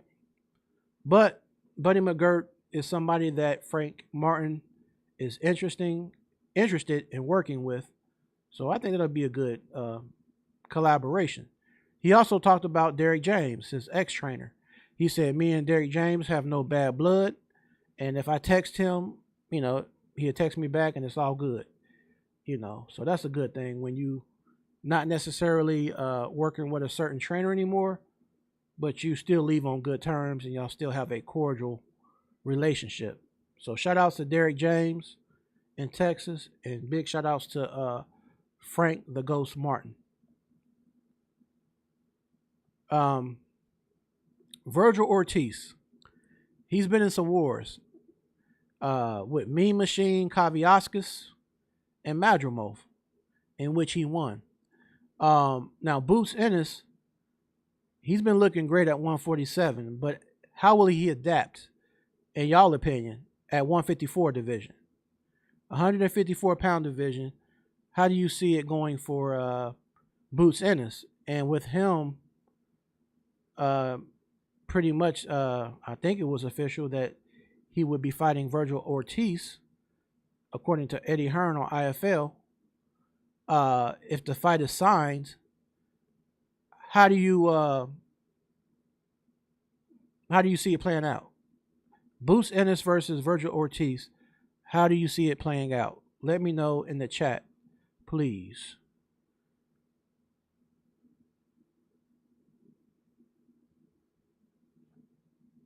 All right. I'm scrolling back up, y'all, so I can get y'all responses here.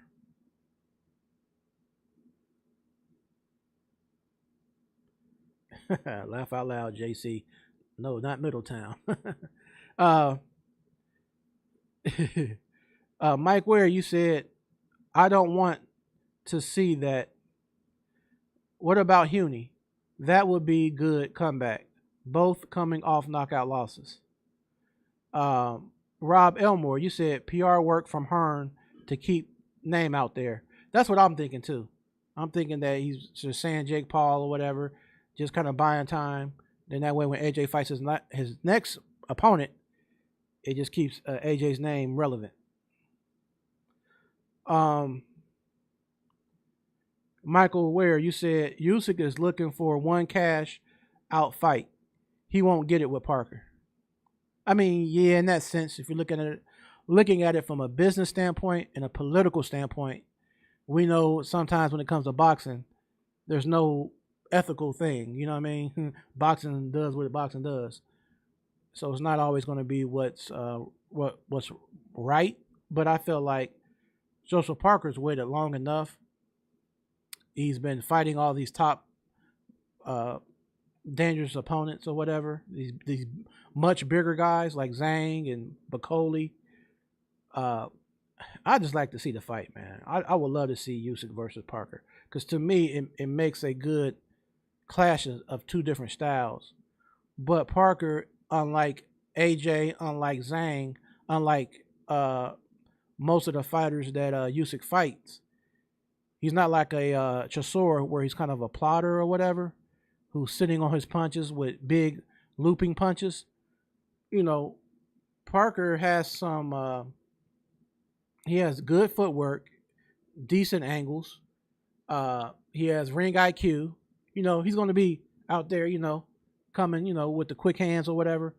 He's not like he's that guy that's taking forever to land a punch, that's winging way back and it's taking forever from that point to get to this point. He's coming with sharp, accurate stuff. So I don't know, man. I don't know. I guess we'll see. We'll see how everything pans out when it comes to Usyk versus Parker. Rob Elmore, Turkey isn't funding that Usyk Parker fight, so Usyk doesn't want it. Usyk wants a turkey bag, and I can't get mad at him for that. He's earned the right not to fight Parker if he wants. He did. I mean, I get it. But for the sake of boxing and for the sake of what I often complain about is the best fighting the best. It's like Usyk has already been fighting these top guys, so why recycle a fighter? Why would you fight Tyson Fury, a guy you beat twice? The first time you beat him, the second time you beat him even more convincingly than the first time. So why do we need to see a third fight? To me, it's just a waste. You know, it's almost as bad as seeing Fury versus Chisora 3. You see Chisora lose twice against him, so you pretty much knew the third fight, okay, Fury's going to win this fight. You know, you kind of already knew the answer.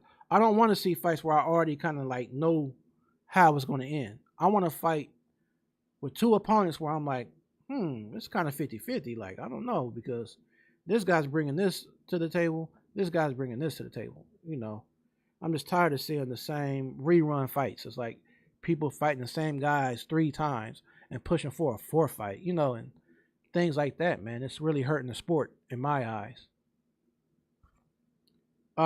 Michael Ware, you said Jared is scared of Jarrell. I mean, you could take it that way. I mean, I guess you could say that Big Baby Miller is just as much of a threat as Bacoli would have been, or what Bacoli was to Big Baby Anderson. I guess you could say that. But I felt like Bacoli came in there like you would expect. You know what I mean? He was in decent shape, whereas Big Baby Miller, you never know how he's going to come in shape, and if he's not in the best condition, he may not have a high output of punches, which could benefit Big Baby Anderson. I think Big Baby Anderson is more agile, and he's more better on his foot, more athletic. He would have to use his athletic abilities in order to beat Big Baby Miller. Move around, punch, move. you know, when you're in real close clinch. You know what I'm saying? Stuff like that. It might not be the most exciting fight, but if he boxed him, I think Big Baby Anderson could win. Um, Michael Ware, you said that would be a good fight. Wilder versus Jarrell. That could be for big money. Yes, sir. Absolutely. Um, Michael, you said correct. He needs to be 280 versus Hunter. Um, Rob Elmore and Mike, I think Jared is still shook. Yeah, man, he might be, from the Bacoli situation and it might kind of have him a little shook mentally. Maybe, but maybe not. I don't know. I hate to project that on every fighter that has a loss, that they have that what they call PSD or whatever. Maybe that's not the case. Maybe it is the case. I don't know. But we often tend to think when fighters do lose by knockouts and pretty badly, we feel like they're mentally damaged or something like that. So I don't know. Michael Ware, you said Rob correct. He's been sloppy his last two fights. Yeah, he hasn't. Yeah, he hasn't been looking up to par. But you never know. I mean, he might need a better trainer. There's a lot of top-notch trainers. Big Baby Anderson needs to find a trainer he can gel with. Somebody who can show him some boxing tactics. He's already a big dude and got long arms. So he needs to get with somebody who can show him how to use his weapons in the right type of way. Cam J, where's the link? Bring me, Rob, and Mike on. Can you drop that link? Hold on 1 second, Cam J. We're going to get that link cracking for you, brother. Rob, you said Usyk beats Parker. Well, I mean, Usyk beats Tyson Fury a third time. I mean, so I don't know why we would want to see... I'd rather see him potentially beat Parker than to know he's going to beat Fury and just waste our time watching a third fight that we don't need to see. Cam J, Gary Antoine Russell most likely fighting is mandatory. Andy Hiroka. Cam J, Frank Martin versus Arnold Barbosa in negotiations for October on a PBC versus Golden Boy card. Okay, that's what's up. Michael Ware, they say January, but Ortiz dad is talking different. I got Ortiz. Okay, you got Ortiz over Boots Ennis. Okay. Cam J, Usyk might be vacating the WBO title. It doesn't engage in negotiations with Parker Tang.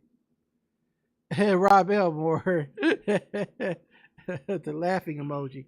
You said Holyfield.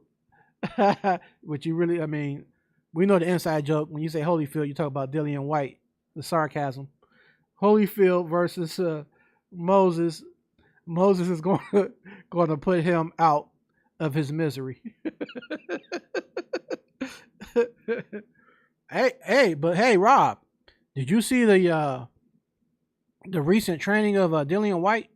He he actually is in like really tip top shape right now, man. Acting like a madman in the gym, like he's fighting. He looks like he's in there fighting for undisputed right now. He's on the bike going crazy. Yeah, I don't know, man. It's gonna be something to see next Saturday. But I mean, the main thing is for Dillian White got to watch out for that uppercut. It's like his kryptonite. He cannot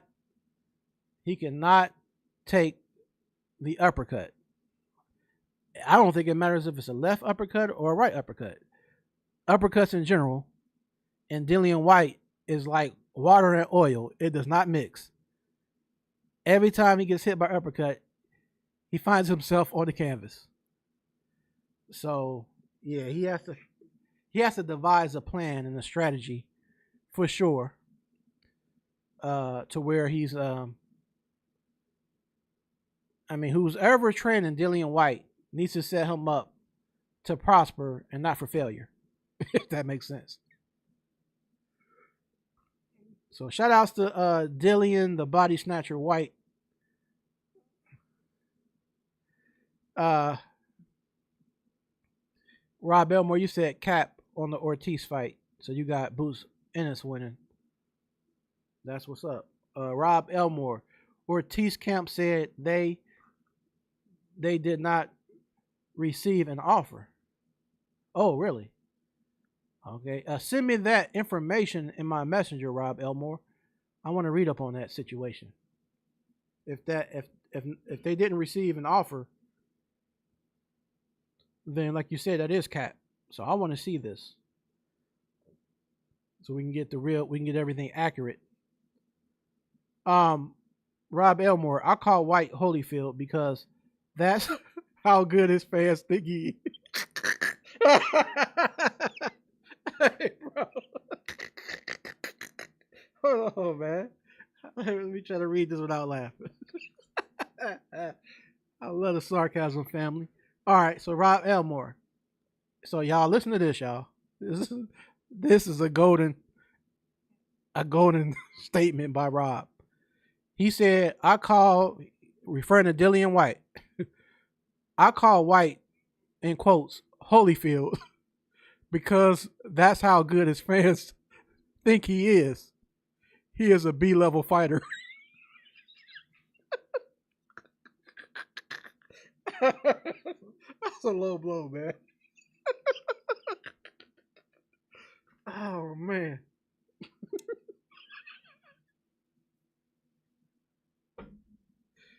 I'm slapping the table and my leg on that one, man.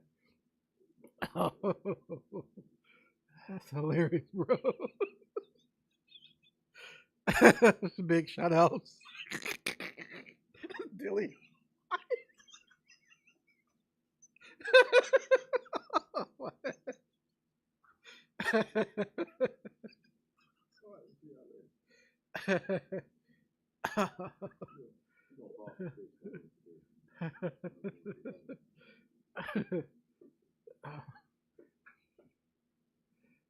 Oh man.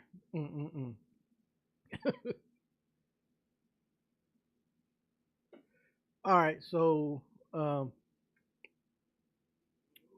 we're waiting on the fam to pop up on here,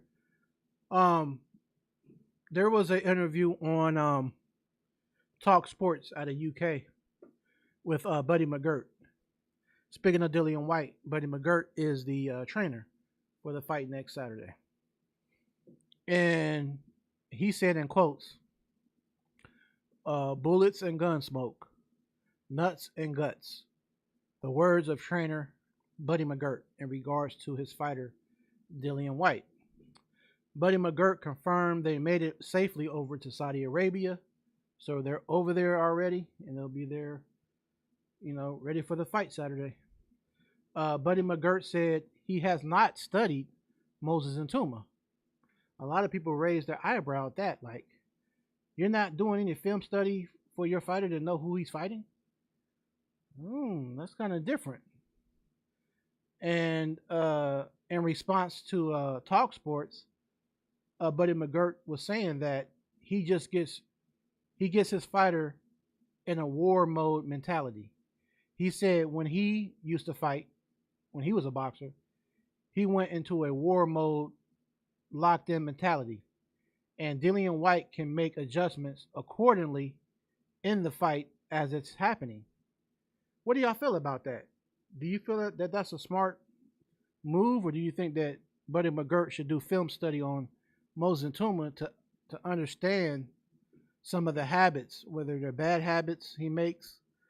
He might have flaws where he's always dropping a right hand at times, or dropping his left hands, or he just might have that little small window that Dillian White could expose. Okay, hold on one second, fam. Hold on one second.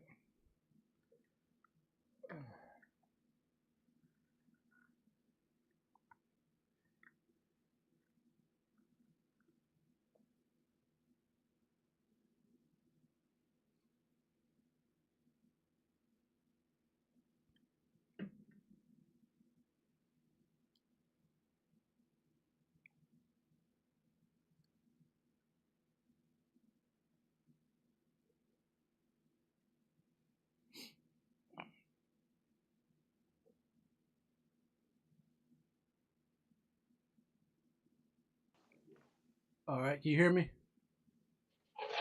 Yeah, can you hear me? Yeah, I can hear you. Okay. What's going on, fam? Oh man, just chopping it up, man. Get ready for your boy Dillian White, aka Holyfield. Hey man, first of all, congratulations on the Joe Cortez interview, bro. I woke up from a nap and I seen him. I had to go back and watch the whole thing, man. Y'all out here doing it with these big guys, man. So stay on that path, dude. Proud of you, man. I appreciate that. I can hear you. Is something else I know. on? I'm with headphones. No, I'm switching to headphones because I got my wireless on. Gotcha. Okay.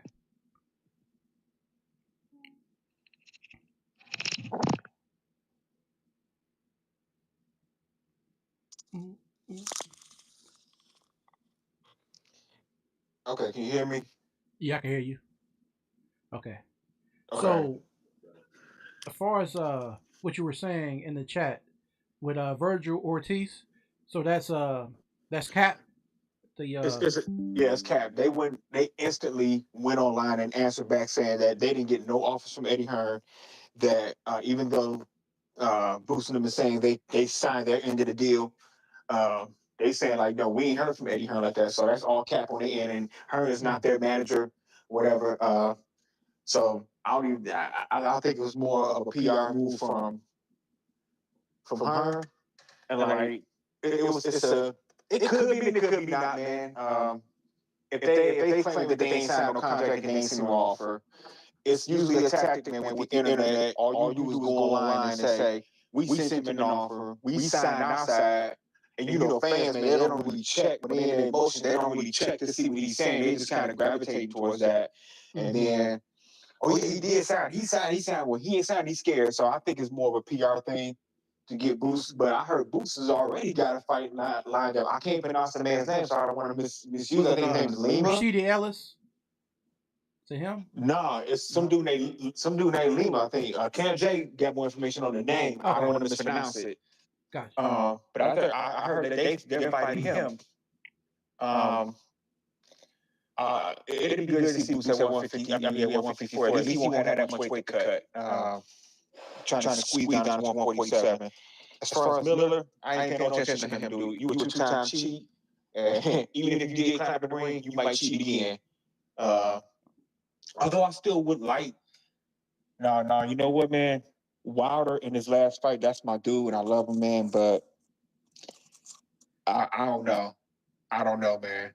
I really don't know. I don't want to see him get hurt. If he did fight AJ, I can't really see how that would go because both of them are kind of shaky a little bit.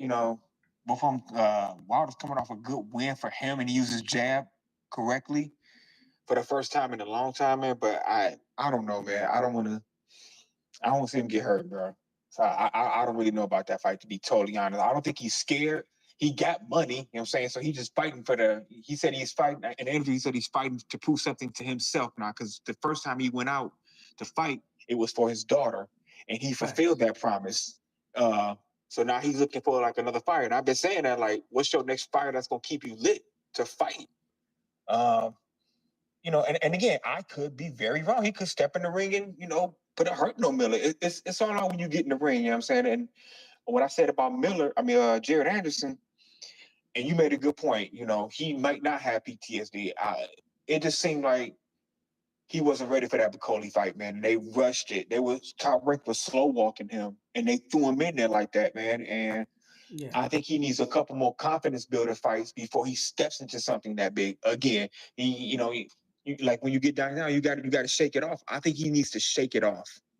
I'm not saying he's scared or he has PTSD. I think he needs to shake that off first and then get back to that top level he was at, where going forward. But I don't think he's scared, man. Right. And to your point, that's kind of like Frank Martin. He was saying after the being knocked out by Tank, he didn't let that affect him mentally to where he's going to be in there shell shocked and all that. You know what I mean?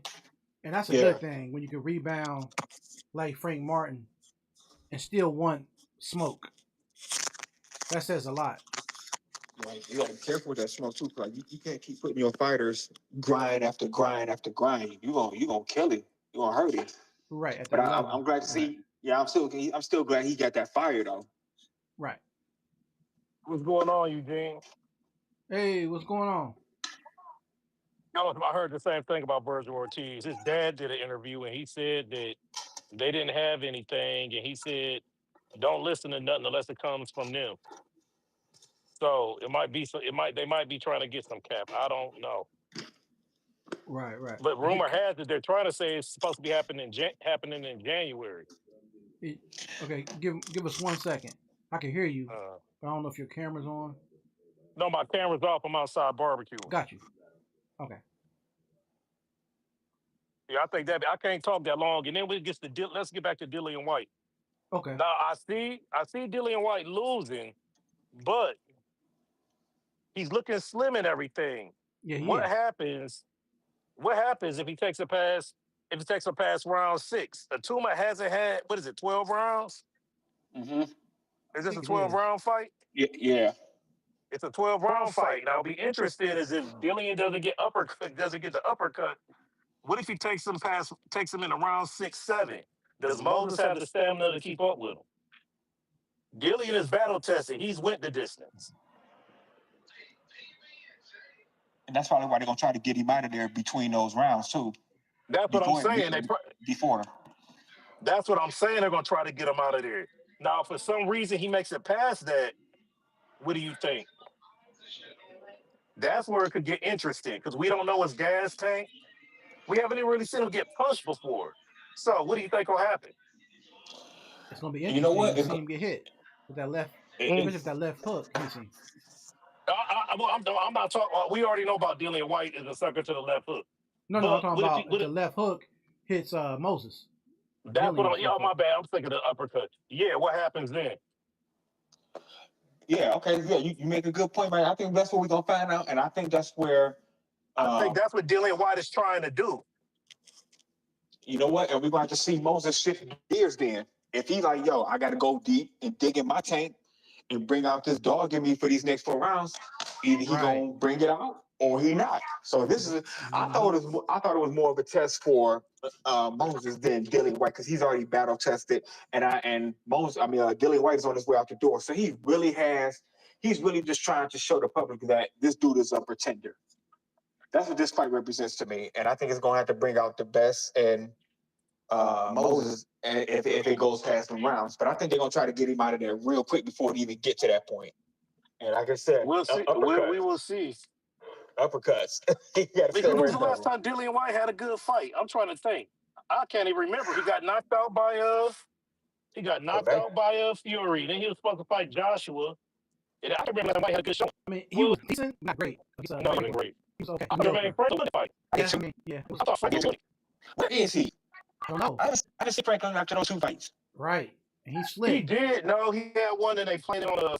Actually, it was on Dome. Okay, but I haven't seen him recently. Because I know he still had a job. He made a lot of money. He made a lot of money from White. Yeah. Yeah. I'm saying the last thing though. You know, AJ, I think a good fight would be a homeboy that got knocked out of Final War. Oh, Justice Hill. Yeah. Justice Hill. Both of them are vicious knockouts. Yeah, that could be. Yeah, Warley. No, Justice Hill. No, which AJ got knocked out. Justice Hill got knocked out. So I'm saying that would be a good fight. They're both on the floors. It's a make or break fight for both of them.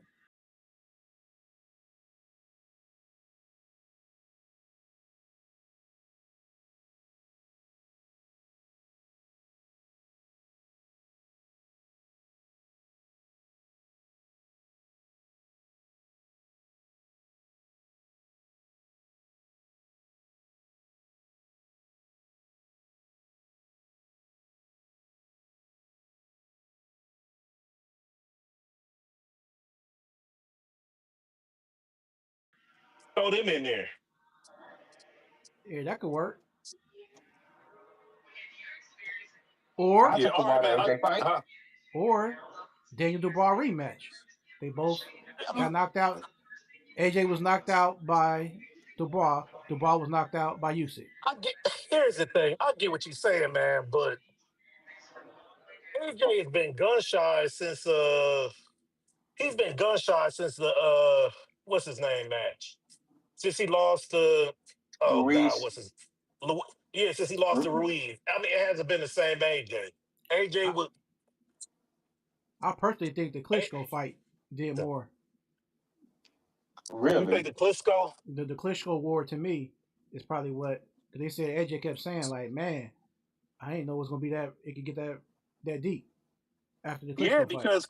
because Klitschko's battle. I mean, Klitschko's battle tested. I mean, you got to. He was fighting an all time great. So I He mean, was actually. I had him winning that fight up until that knockout. He was actually holding his own. he came back after that knockout. He was coming back. So I mean, yeah. I don't know. I don't know, man. AJ is just. I don't know.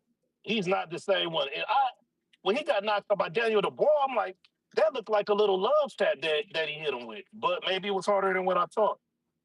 Oh no, go watch it back in slow No, I'm motion. talking about that little The overhand. like little pimp smack he did. I was just like, I don't He know. I called have to it a look at pimp that smack. again. It He was called it like a a pimp little smack. pimp. I'm like AJ went down from that, but like I don't know, man. AJ's chin is But he worrying walked. He me right walked. now. He walked right into it though, Mike. If you look at it, he had his hands I have to down. look at it again. You probably are right. I got to look at it again. I'm just like, Mm-hmm. I don't. You think he should fight Dubois again? Honestly, I want to see him fight Wilder right now. That's like. I I don't mean, want to see it. What AJ does that need got to to be lose? fighting Fury. He Fury, don't want Yeah, to he fight no needs more, bro. Fury, man. He want the Usyk fight, bro. They push. Wilder That's ain't what they're ready. pushing on us. I say Wilder ain't ready right now. Like he ain't ready. From what I heard personally from Wilder's team, they said that they want a couple of fights before they try to go up. You know what I'm saying? Into championship contention. So we know Thank Wilder's you. not ready. Thank Man, you. So but Thank you for Wilder's that. about to be 40 Wilder's not though. ready. Right now, we heard Turkey in an interview on Ring Magazine said that he wants to give Fury and AJ two tune-up, or well, not two, but they want to give him a tune-up before he trying to bring both of those guys together and fight each other. right. Me personally, I say fuck the tune-up. Bring them boys together and fight now. AJ Fury, bring them together now. UK, Wembley Stadium, sold out stadium, man, make it happen right now, man. There's AJ, no reason to sit there and wait for this fight now. Fury been I get what training. Joshua, like, you know what I'm saying? I know he's chilling. He's just coming off a little injury, whatever, but, Elbow you know what I'm injury. Yeah. saying? He healing up on that. He start working out. Get the boys in the ring right now, man. Ain't no reason to sit there and wait for them boys to get in the ring, man. Because if they sit there and wait and have them fight an opponent before they fight each other, one of them guys lose, we're never gonna get the fight just similar to what happened with AJ and Wilder recently with Otto Wilder fighting AJ and Wilder fighting Joseph Parker, where they were supposed to meet after both of those fights, and we didn't get that fight because of Wilder lost to Joseph Parker. Right. I Right. don't Right. want to do all of that. Let's get AJ and Fury in the ring immediately, right now. Wembley Stadium, sold out crowd in UK. This is a fight that the heavyweight division has been waiting for a long time. Let's make it happen. Yeah. Yeah. I don't think AJ's gonna come back and fight someone like Tyson Fury after that knockout he got. I mean, shit. And Tyson he hasn't Fury, fought. It's going on. he got When beat did he down fight by Tyson. Dubois? He got beat down by Usyk in that second fight. So he got a beating too. He got a beating, but he ain't get knocked out. He ain't get knocked down 4 times. Was it 4 or 5 times? Hmm. That's the difference. Was it that many times in that fight? I don't remember. Was Yeah, it it that was many? like 4 or 5 times. Yeah, he got knocked out in the I first knew it was like round. two or three. I didn't know it was that much, like 4 or 5. Yeah, he got dropped like 4 times. I'm about to go look at it when I'm done cooking. It was 4 times, if I'm correct. So AJ is not in the mind frame to fight Fury yet. I get what you're saying, but I don't see that fight. I don't see it happening, and Well, maybe why mid what? next year. Okay, But let me ask you. Let me when would ask he you be this, in that Mike. mindset? Hold on. Let me ask you this, Mike. Now, this is my thing about AJ though. So, why would he be thinking about accepting a fight with either a Jake Paul or a Tony Yoka right now? I wouldn't take Jake Paul. Maybe Tony Yoka would be a little him just an easy comeback. But Jake Paul just for the money. But I don't know. You got to remember too. AJ is a guy that just made a post this past week on the social on IG saying that it may be his last ride with his next fight. So he definitely on his last end of his career for If it's sure his right now. last fight, if it's his last fight, he could do a novelty and knock out. He could do a novelty fight and knock out Jake Jake Paul. Paul. If it's his last fight, That's Eddie Hearn cashing him out if he makes that fight happen, pretty much. Exact. But I Yep. mean that. yeah, But the thing is, in the boxing aspect, you gotta look at it like people always want. The people's gonna always gonna have that thing where they be like, "Damn, AJ ain't fight Fury." Like everybody's gonna Right. always Yeah. say that for that specific era right there. I Like get it. Lennox Lewis It's said. like Riddick Bowe didn't fight Lennox Lewis. But here's the I thing, get what you Mike. saying, But here's but the thing, Mike, is that for him to not fight Fury and Wilder would be frowned upon. You got to at least fight one of them guys. If you don't fight Shoot, either man. one, that doesn't look good. And And Wilder I'm an fought AJ Fury three fan. times. I'm an AJ He fan, fought Fury but 3 times, man. Like, yo, that's a shame. They right next door to each other, right there. They won't have no problem selling tickets, man. It'll sell out in a matter of minutes. It's still a big fight.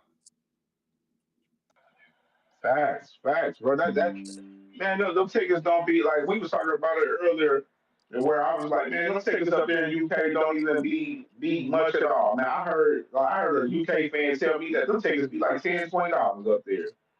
Mm. You I know can what I figure mean? that. When you heard to pack out a whole stadium like that, 100,000, bro. Usually, like in Vegas, they was able to get away with murder, like charging ticket prices up the yin yang. But you only sitting what 16,000, 20,000 people. Facts. They ain't having $1,000 tickets like it is for that Canelo Bud fight right there all up there in that stadium at Legion. Mm. Hey man, that I ain't do. I ain't be trying to go that route when they do that fight, even on that weekend, because they're gonna shut down the whole doggone freeway, bro. Bro, bro, you crazy for it right now. Uh, just to give some little context to the Bullet situation, they're 9 million in a hole in tickets right now on unsold Really? tickets. Resale tickets, they're like close to 2 million in a hole right now. So they're like almost 11, 12 million in a hole on tickets right now Dude, for the I saw Canelo Bullet something. fight in Vegas. I saw you posted that, and I couldn't really. I didn't understand it when you posted, but I guess you just explained it to me. Yeah, bro. yeah, Like because it, that's like not the fight people wanted to see. People wanted him to fight David Benavidez, not Bud Crawford. They was trying. That's why Turkey absolutely. was pushing. That's why Turkey was pushing to put it in Saudi Arabia. Like that was his first choice, but he like, no, okay, we're gonna do this one fight in Vegas, and then we're gonna go back to Saudi Arabia. But he originally had it, and then that's when they started having conflict with the football schedules. Like, okay, now UNLV play here, this and another, because they wasn't gonna have it here after They they had to found pay. out. Yeah, they had to pay UNLV some extra money to move that date. In a sense, I believe that's just Bro, from what look, I heard. Cam, they did. Look, bro, I'm almost positive. I'm glad you said that because they did. Because what happened with ESPN when they was trying to redo the Wilder Fury fight, the third one, it was a conference championship going on. I forgot between Alabama and somebody, and ESPN told them like, no, though, we're not moving our conference championship date for that fight. You move your date, and that's how they ended up getting off of that date. It was supposed to be now between them and Fox on that date, and they told them to move because of the college football championship. So they had to get a bag to move that game, bro. Because they don't play about their college football here like that. No way. Absolutely, absolutely, bro. Because I know for a fact, I'm a big, everybody know I'm big into college football as Me well. too. So like I tap into a lot of that stuff. And UNLV, yeah, they're not a significant team in college football. I would say that for sure. So it wasn't much for them to get that game moved to possibly. I think it's week 0, I believe. Yeah, I don't even think it's week 1. It's week 0 for that game. So they moved that game for this fight in particular, and what you got right now with this fight, they're trying to sell the stadium out right now, currently in Vegas, thinking that this fight was going to do better numbers possibly than Floyd Mayweather and Manny Pacquiao. It is not looking like that, nowhere near close to Floyd Mayweather and Manny Pacquiao, because that was their envision. Because right when they locked this fight in and they talked about this fight in general, they was like, people in the media, corporate media. I want to say corporate media. Let me put that out there. Corporate media was out there saying that this fight was going to be bigger than Floyd Mayweather versus Manny Pacquiao, and it's nowhere near close by the numbers right now because when that fight went down, it was sold out immediately. It Mm-hmm. wasn't even the same. It wasn't. And right now, people's not understanding with Las Vegas. Las Vegas, I haven't been down there, but I've been hearing several people from Vegas speak about how Vegas recently, the economy has went down because it's so expensive up there. What I'm saying? They Yeah, was hoping I that did the hear Manny so. Yeah. Pacquiao, yeah, they was hoping the Manny Pacquiao would have brought some more, attraction, which it did. It definitely did. I can say for myself, as far as me doing content, like my first 2,000 view videos, as far as live streams, as far as show wise, I got off Uh, of me doing Manny you want to put the Pacquiao steak on? content. Like That'll be the quickest one to I cook. definitely got 1,000 views off of doing Huh? two live streams That's what that I'm gonna do. featured Manny Pacquiao. Manny Pacquiao is definitely was significant. So far as Vegas, with Manny Pacquiao Barrios, you got Manny Pacquiao saying that he's coming back in December. So we're probably going to get that rematch because they just made Manny Pacquiao the number one in the WBC just now. So with Vegas in particular, for us, this Canelo Bud Crawford fight, a lot of people there, Vegas is expecting that these guys bring out a lot of people there. But as like I just mentioned before, we heard that the economy is a little bit down in Vegas right now, and it hasn't been a lot of tourists coming to Vegas as they have in the recent 2 3 years.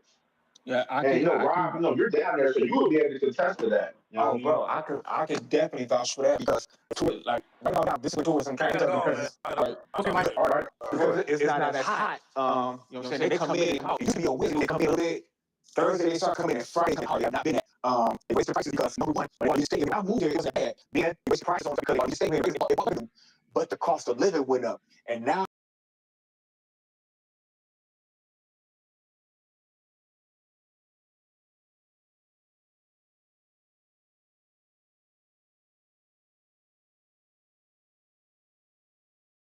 we're getting the Oakland A's here, which is going to raise the cost of living again. Then we're going to put a basketball team here. I think in 2027, it's going to raise the cost of living again. And then you have more people from California migrating here by the numbers because, crazy as it seems and sounds, we're a little bit cheaper than California. So yeah, dude, it's been it ain't been the same as far as tourism, dude. Like the strip has not been. A lot of people don't even go down to the strip and gamble no more, bro. It's like they all congregate down Yeah. at Fremont now, man, and do that because it's cheaper. But yeah, bro, it ain't the same no more with that. Even I'm glad I talked to you. I'm glad I got your assessment on that because I've been watching, a lot of content creators on this, speaking about this recently. Well, not a lot. It's been maybe a handful. A handful Mhm. of content creators speaking about tourism for us, Vegas going into this fight for us, Canelo and Bud Crawford. And then, of course, I brought up the numbers on my show, recently talking about, the numbers for us the ticket sales on Bud Crawford and Canelo to where those guys, like I just mentioned, they're 9 million in a hole currently as far as unsold tickets and as far as resale tickets.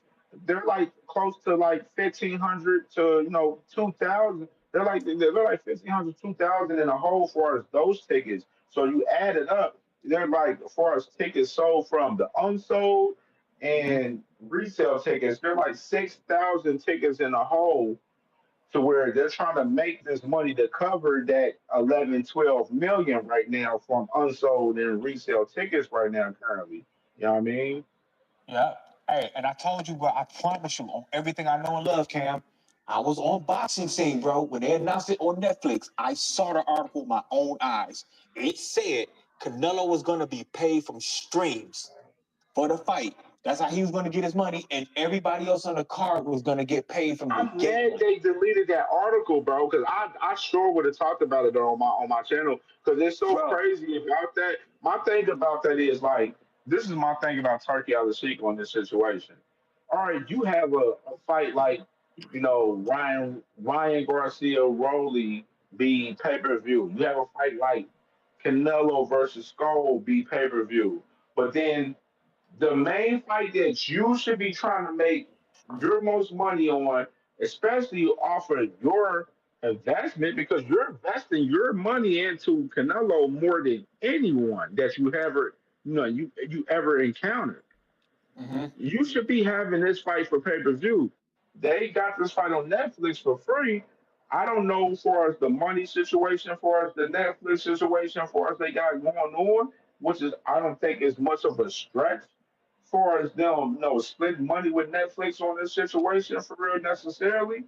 This monetarily, but my whole thing is I would have thought that Turkey would have wanted to gain money off of this fight on pay per view more than anything than have this fight be hosted for free. That you know what I'm saying, where he'll give us a fight like what do you want to say, Bertuviev Bivol rematch, you know what I'm saying, where like he has his pay per view and you see the numbers not duplicate. You know what I'm saying? Canelo Bud is a fight that they're promoting like a lot of their other fights that they be like, oh, this is the fight of the century.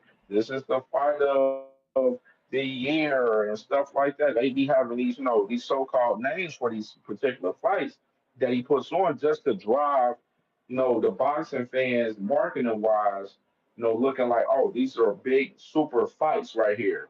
But Hmm. in the eyes of the real boxing fans, like us, we'll look at it like, okay, Bud Crawford's coming up 2, 3 weight classes just to fight, fight Canelo. This is not a real true defining super fight. A true defining super fight would have been Canelo fighting David Benavidez, where you only got 168, 175. They're around the same weight class. It makes sense. It makes So sense, where right? that fight right there with Canelo David Benavidez, it would have made so much money in my opinion because you got the Mexican fans roving. They're driven by this fight. They want to see this fight. Us as boxing fans, we're African American. You know what I'm saying? You Yeah. got even Caucasian, people that want to see this fight. That's boxing fans. A lot of people want to see Canelo fight David Benavidez way more than they want to see Canelo fight Bud Crawford. The only reason why they want to see Canelo fight Bud Crawford is because of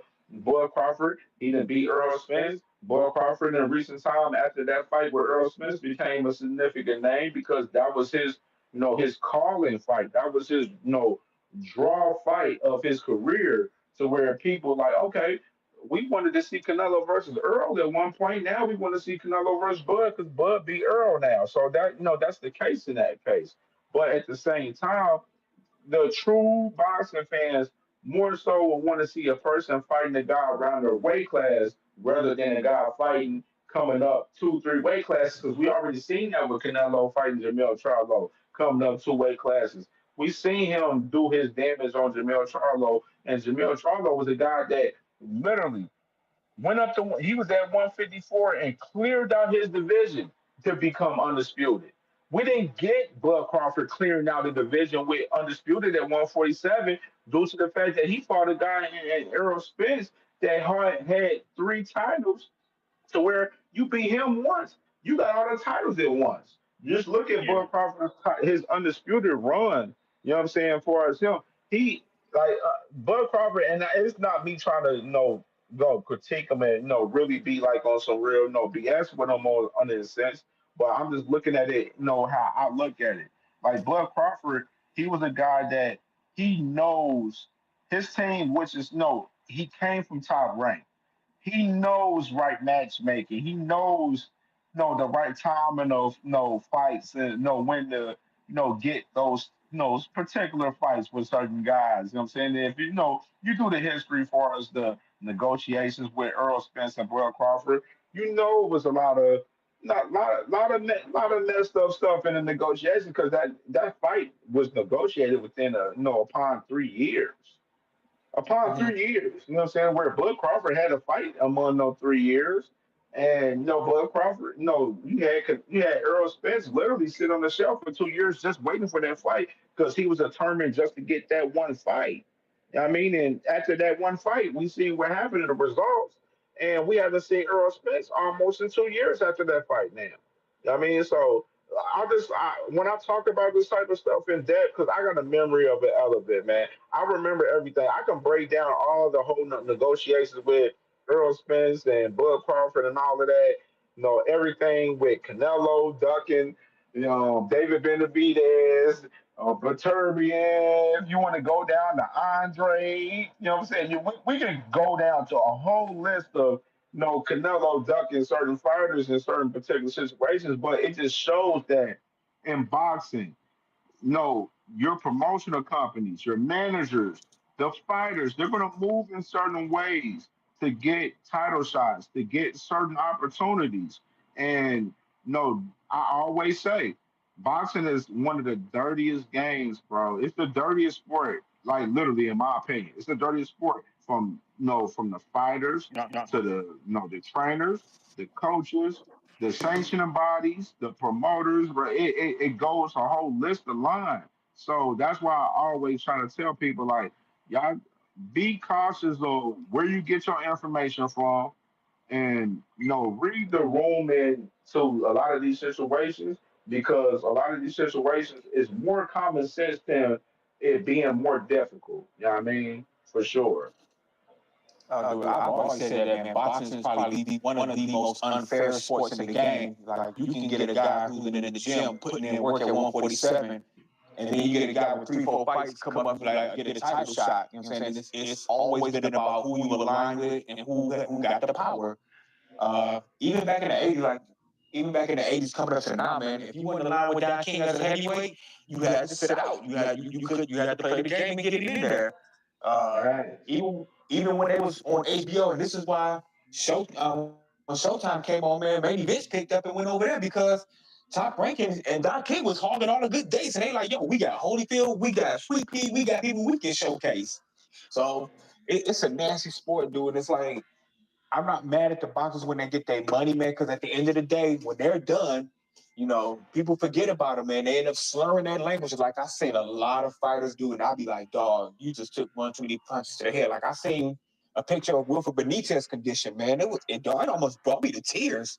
Like, man, he gave his heart and his soul to the sport, and he really ain't got nothing to show for it now. Like Ray Robinson, man, gave his heart and soul to the sport, and he was living out of a hotel.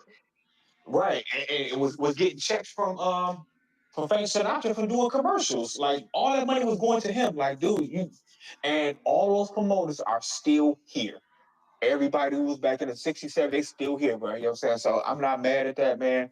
Like, I was arguing with somebody about Durant getting a title shot in front of everybody with Leonard. Like, he had 8 fights. Okay, dude, what about the guy who had 25 fights at welterweight? How come he couldn't get a shot?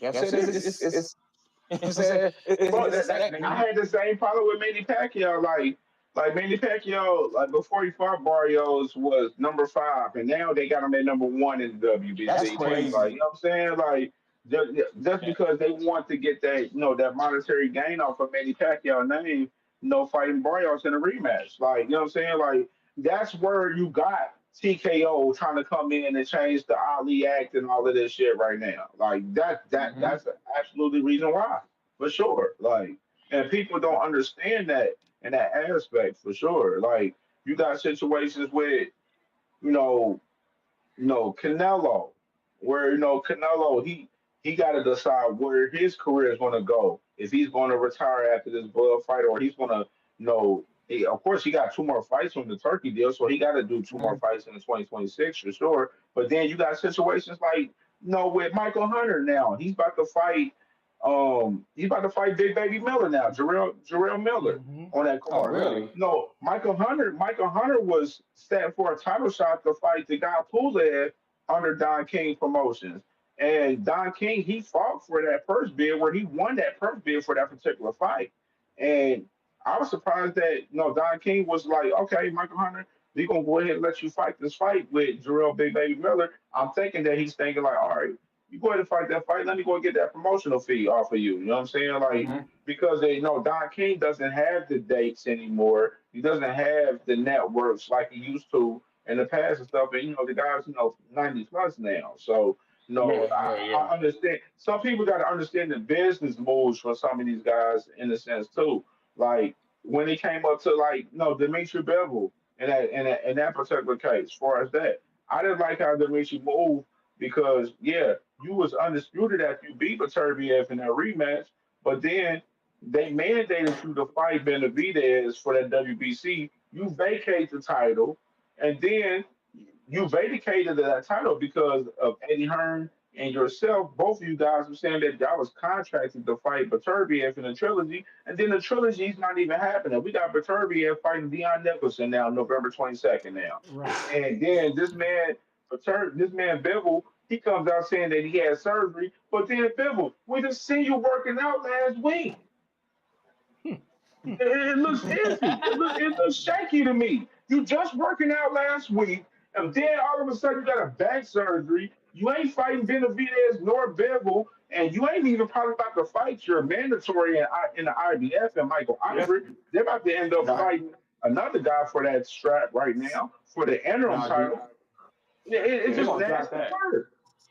He Oh gonna drop man. that dude because Eddie Hearn said that in a video that I posted, that Colin Smith is mandatory to Bibble. So they probably gonna give him a soft touch and then let Colin Smith fight that dude. But I was arguing, I'm like, dude, how are you negotiating? Bill Peter B said y'all were negotiating. How are you negotiating on the operating table, bro? It don't add up. He said they had the ring, they had the stuff, they had the financiers all ready to go. And he said he heard nothing from them. Like, dude, come on, man. Come on.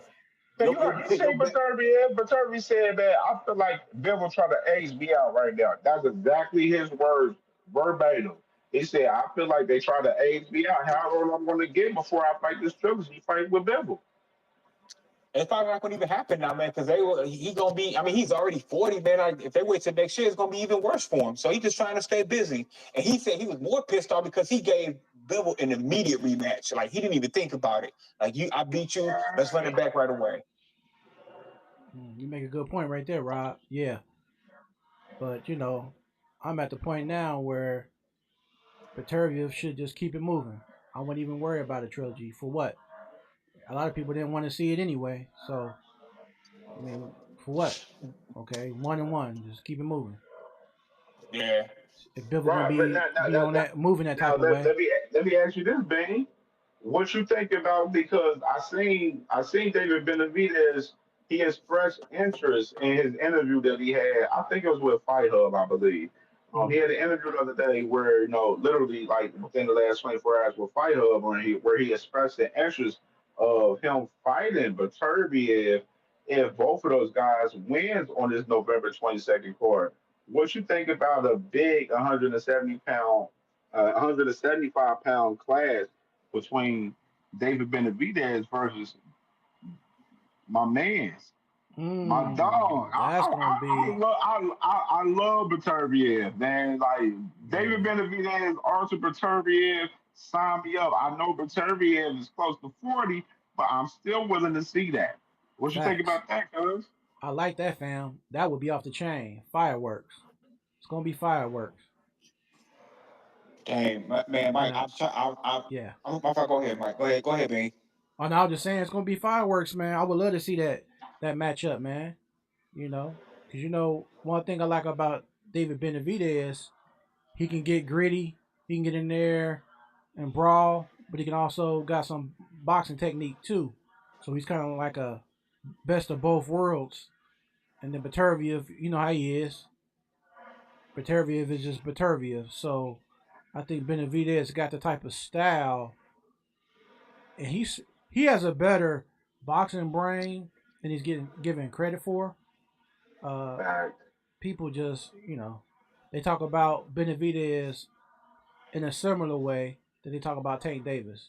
They kind of talk down on these guys, um, and some people are not. They're not even being fair.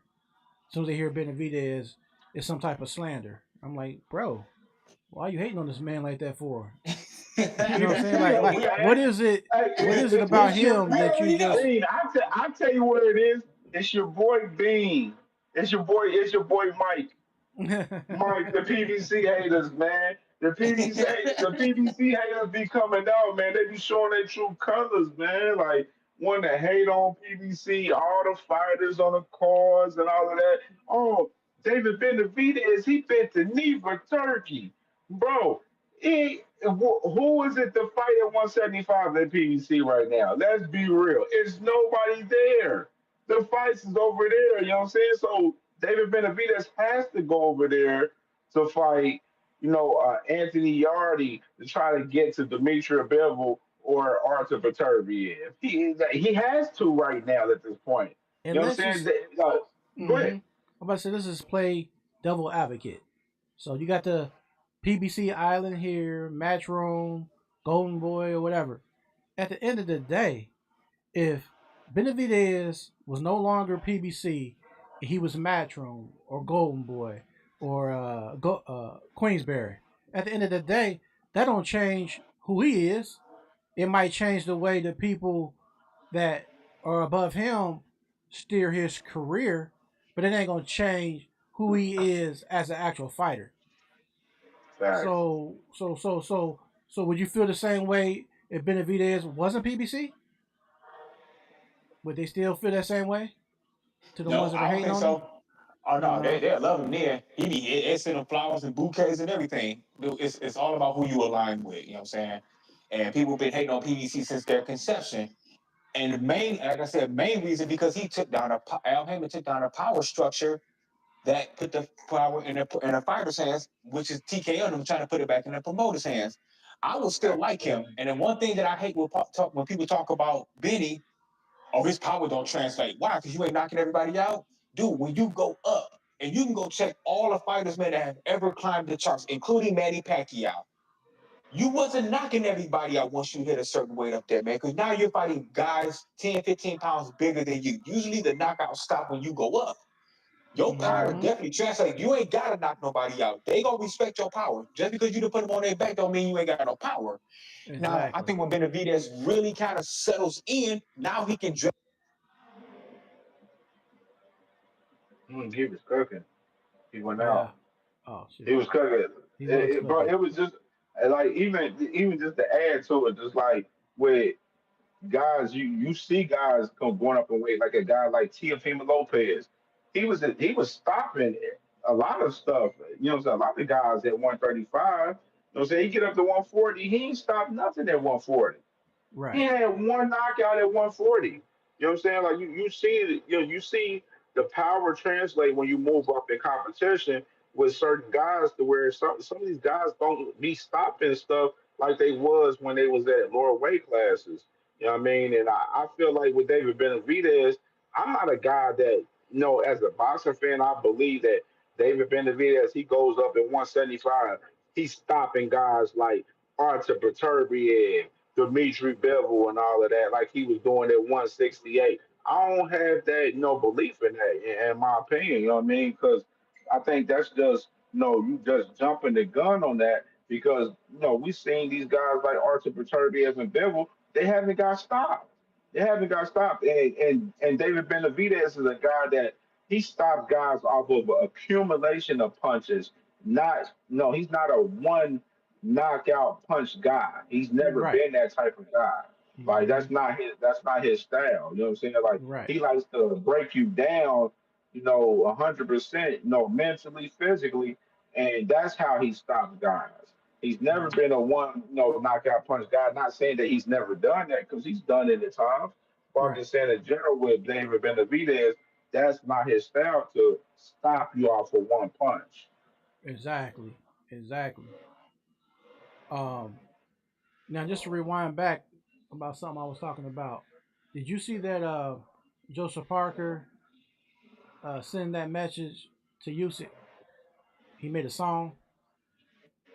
I didn't see the song. I didn't see All that right, part I'm there. gonna send it to you. Now, I'll inbox it to you. okay, Yeah, but he pretty yeah. much sent a song basically saying "Take on Me" is the name of the song. Yeah, you could, JC, you can play it. So he Joseph pushed it. Parker. So he pushing the envelope on that fight. Yeah. Like I said earlier in the comments, from what I heard, as far as that fight in particular, I've heard that Joseph Parker's Parker team, they said that sends they've message to been Usyk. engaging in negotiations, but no Usyk team, they haven't came to terms as far as negotiating a fight with them in particular right now. and the purse bid is probably about 2 weeks away for us. That fight in particular for us, the mandate. So I feel right now, man, Usyk, like if he doesn't engage in any negotiations, he's he has the mindset of vacating that title and not fighting Parker. You know what I mean? Like they made that mandate immediately after he just fought. Like, you know what I'm saying? Sometimes like I feel like with the same shit about it, and this is where like TKO comes into play with certain situations right here too. Because like they looking at the sanction bodies like, damn, they ordering the fight right away, you know what I'm saying? When, give a guy the time to enjoy, becoming unified up or undisputed or whatsoever. Give him some time, you know what I mean?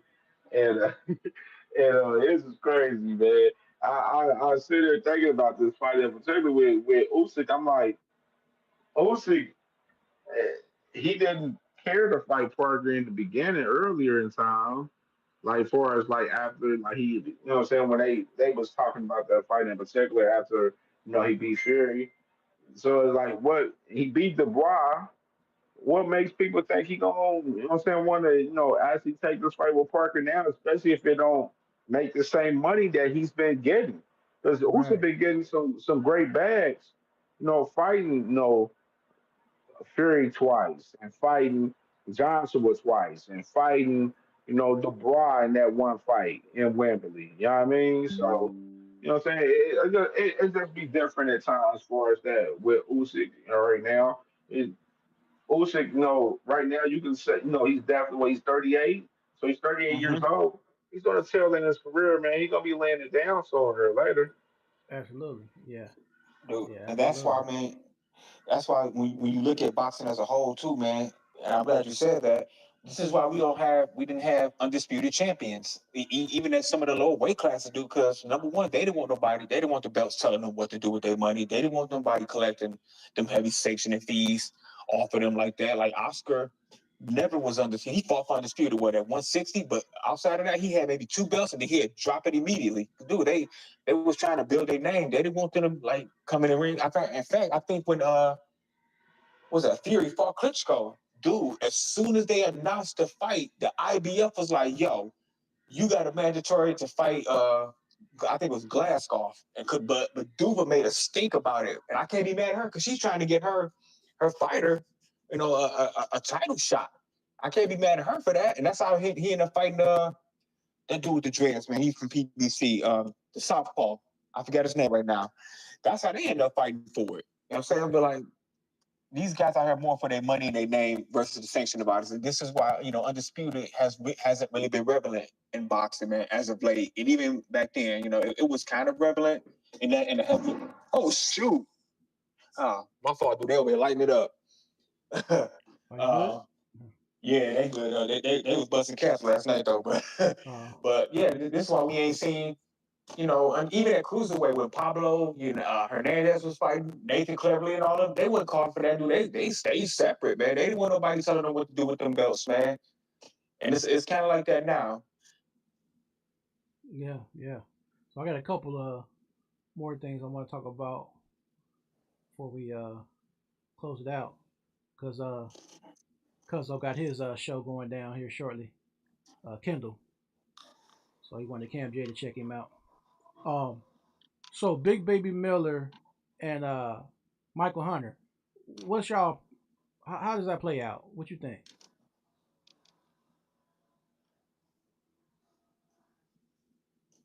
Oh, you asking us or you read the comments? Yeah. So I want to see what y'all think on the Michael Hunter and Big Baby Miller. How does that play I think out? Miller. I think Miller Man, beats him, man. If he don't cheat, he don't get caught up in a drug trap man, before he can bro, get the like ring. I ain't gonna. That's a 50-50 fight, bro. Because That's what I I'm just thinking. like I would edge Big Baby Miller right now. It's only due to his size and like me thinking that Big Baby Miller he would come into this fight a little bit more like powerful than Hunter from what I've seen from both. But this is a 50-50 fight for a style wise. We done seen Big Baby Miller come in and fight a guy that's more skilled than him and get and lost. So like Hmm.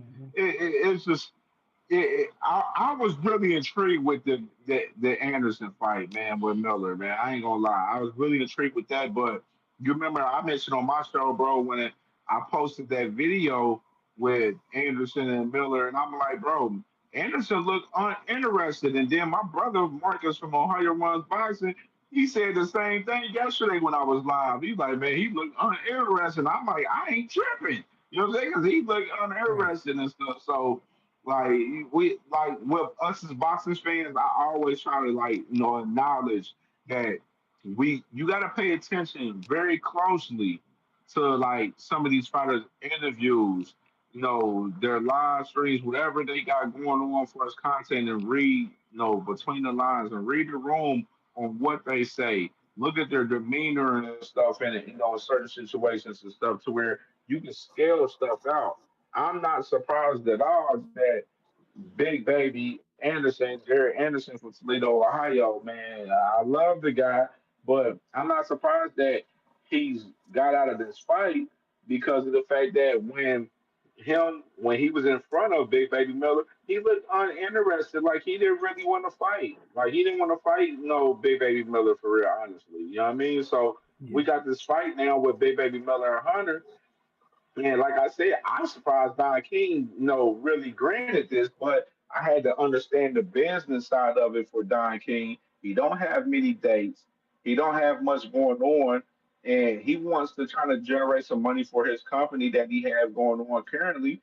And that's a way of doing so by having Michael Hunter fight Big Baby Miller on the Canelo Crawford card and get that promotional fee off of them and move forward from there. You know what I mean? Whether he win or lose, because you know the man Don King is big on heavyweight fights. He's big on heavyweight title fights in particular, and he had that with Pulev and Hunter, but and he no, he literally fought for the purse bid. He won the purse bid for 1.2 million for that fight in particular for Pulev and Hunter. But now he's granted Hunter to fight Big Baby Miller, and right now, man. I'm gonna be 50-50 with this fight in particular right now. I'm gonna be 50-50 with it. I would edge Miller right now if I had to pick. If I had a gun in my head, I would probably edge Big Baby Miller right now. But I'm not giving Big Baby Miller the 100% edge over Hunter because I done seen Baby Miller come into fights, not in shape, not inspired, you know, don't want to throw his hands enough. Like you too big not to throw your hands enough. You too big. And it's the Hmm. heavyweights. Yeah, I want to Yeah. see you brawl it out. You a heavyweight. And you a big heavyweight on top of that. You close to 300. We want to Yeah. see you Every get it bit. cracking. Yeah. Facts. Facts. Facts. Okay. A couple more things before I let y'all fellas go. So what about like? Did you see that Frank Martin? He was just talking on an interview. He said he Yeah, wants all the smoke at 140, the same way he wanted the top dog at 135. He didn't drop Tank's name, but we knew who he talking about. Um, absolutely. and he said something about he's going to be training with Marcos Garcia, and he's also trying to get Buddy McGirt to be part of the training team. Yeah, You I like heard he that? was You like already that? with Buddy. Yeah, I heard he was already with Buddy McGirt. Like I already Oh, heard okay. he was already with him. Like he was already rocking with him. The situation with Derrick James was kind of a situation of where like no, he still has Earl as his promoter, to where he like, all right, Earl and Derek, they still trying to iron out their differences as far as that money situation and stuff and everything with the lawsuit that Derek James has on Earl Spence, to Mm, where like, all right, let me switch up and work with a guy, like Buddy McGirt, to where he can help tune my game up and keep me fine and in the game, and I let Earl and Derek figure that situation out as far as that. And, I didn't want to, Frank Martin, look at that. I don't want to be in between that. You know what I'm saying? For it made him made the move with Buddy McGirt from what I got from the couple interviews that I've watched recently from Frank Martin. And of course, right now, like I mentioned it earlier in the chat, Frank Martin. He's going to fight Rancis Bartholomew on the Tank Roach undercard for the rematch, but of course that fight got postponed and well, not even got postponed. It never got announced. By the way, let's put that in Okay. there. It never got announced. We were just up here like, okay, we putting shit together where no, this is the date and shit like that. But in particular though, now you got Frank Martin possibly about to fight Arnold Barboza on this PBC versus Golden Boy card in October, which is I love the fight. Yeah, Arnold Barboza's coming off a fight where he lost to Teofimo Lopez in May, but he didn't take a beating in that fight. He didn't take a Right. beating in that fight. Right. So like it wasn't like a super bad loss. You know what I'm saying? 100% to where like it wasn't like him coming off a loss like Devin Haney to Ryan Garcia, but that's another story though. But I'm just saying in general with Frank Martin, I love this fight with him with Arnold Barboza. It's the first fight to get his field at 140, and it's a valuable opponent to where like you get your feel at 140 and you put a beating on Arnold Barboza, then you got people, the fans out there in boxing, they looking like, damn, Frank Martin did this to go Arnold Barboza. Why Teofimo ain't do him like that? So Hmm. like you see the matchmaking and play with PBC for us that situation for sure. And I love the fight. I love this card in particular for us October. Just what they're trying to put together with Keith Thurman possibly fighting Virgil Ortiz on the Mm, card as well as the that's main the Hmm. event. pushover. That's Yeah, the I pushover. love that fight, and that's not and Virgil Ortiz, which is y'all. If y'all say watch me on my channel where I talked about Boots and Virgil, Right. allegedly they're supposed to be locked in the fight for first quarter of 2026, January, February, from what Eddie Hearn and Oscar De La Hoya has said. But then we got information yesterday from Virgil Ortiz Sr. and Virgil Ortiz Jr.'s manager that they both said that nothing was agreed upon on their end for as Boots Ennis. So we got a situation where like you got Boots Ennis going up to 154, about to well, not even possibly. I know what it is. We already know. Me and my guys. So salute to my brother Dub. You know what I'm saying? You got Boots Ennis versus Usama Lama, a guy from Portugal. That's the IBO champion for Boots Ennis' first fight at 154 in Philadelphia, October 11th. That's the date that I'm hearing right now, just to let people know. October 11th is the date that Boots will be returning to Philly and he's fighting Usman Lama, which is the IBO champion. So Boots has an opportunity to get a strap immediately right now. So That's a, this is a that's, fight that's been locked in literally 2 weeks ago because Usman Lama was the guy that accepted 2 weeks ago. And Eddie Hearn, he offered about, five, six guys from what he said to offer to fight Boots in recent timing. Some of these guys, they got low offers from what they said from Eddie Hearn.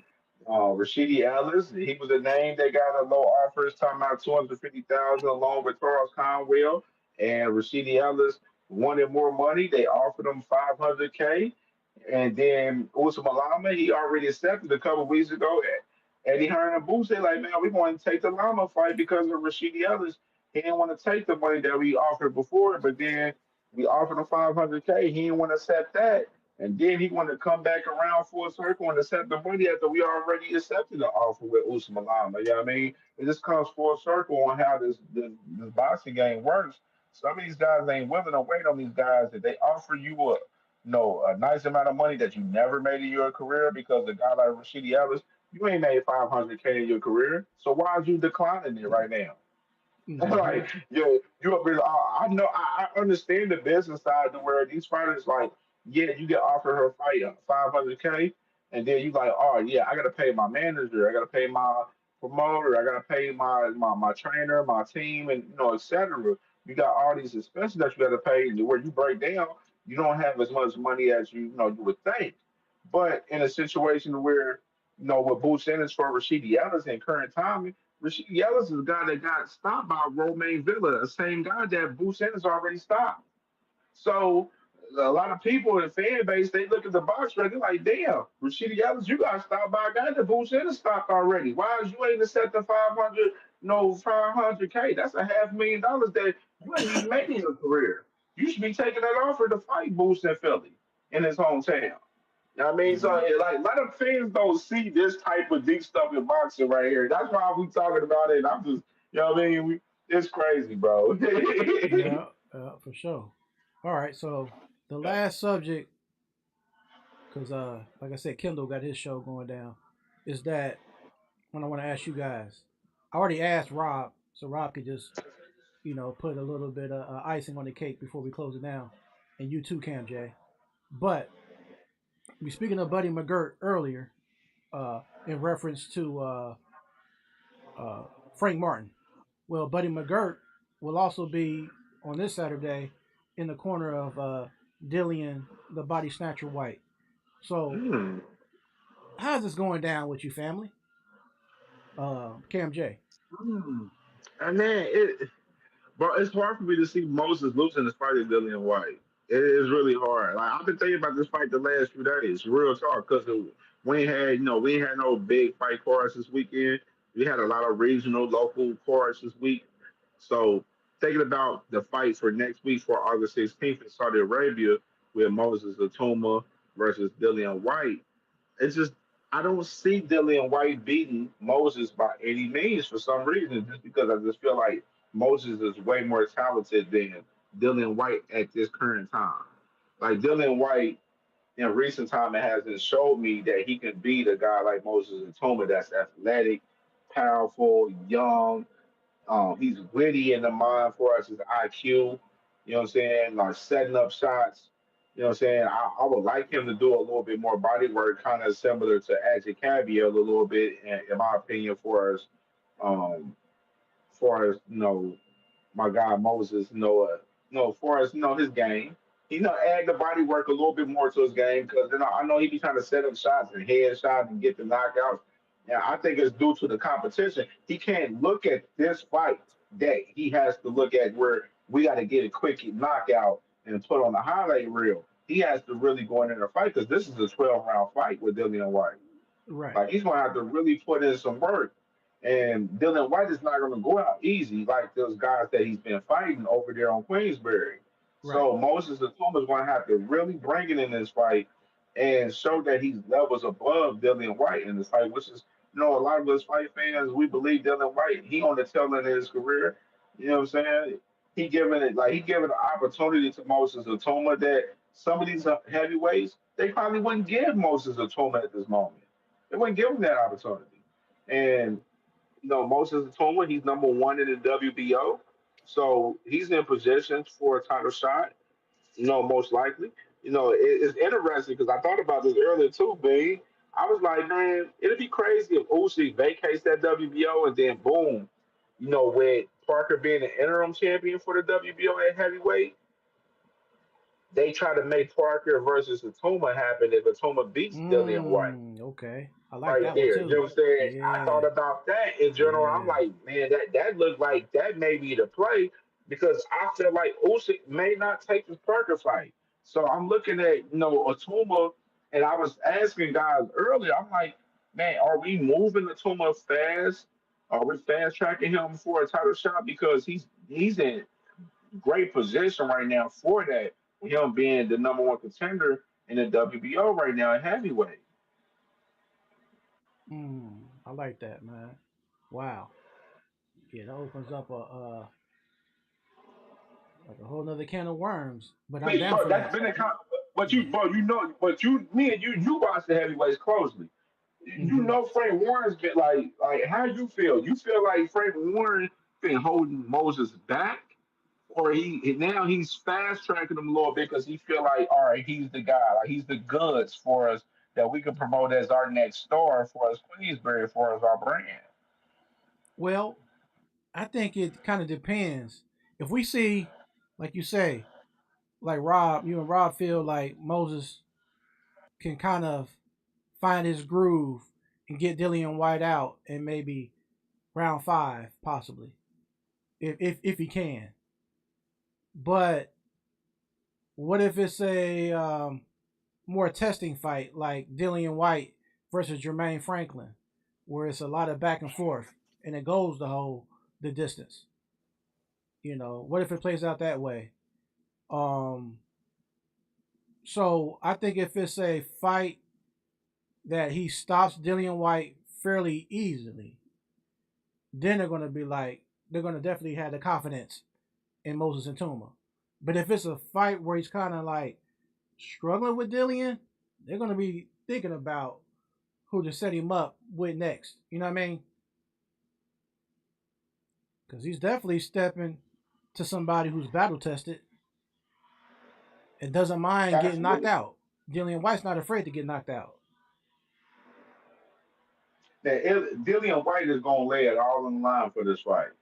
Win, lose, or draw. He gonna lay it out because he know that this is it. This is This it. is it. Right. This is my Right. only shot to get back in championship contention in the heavyweight.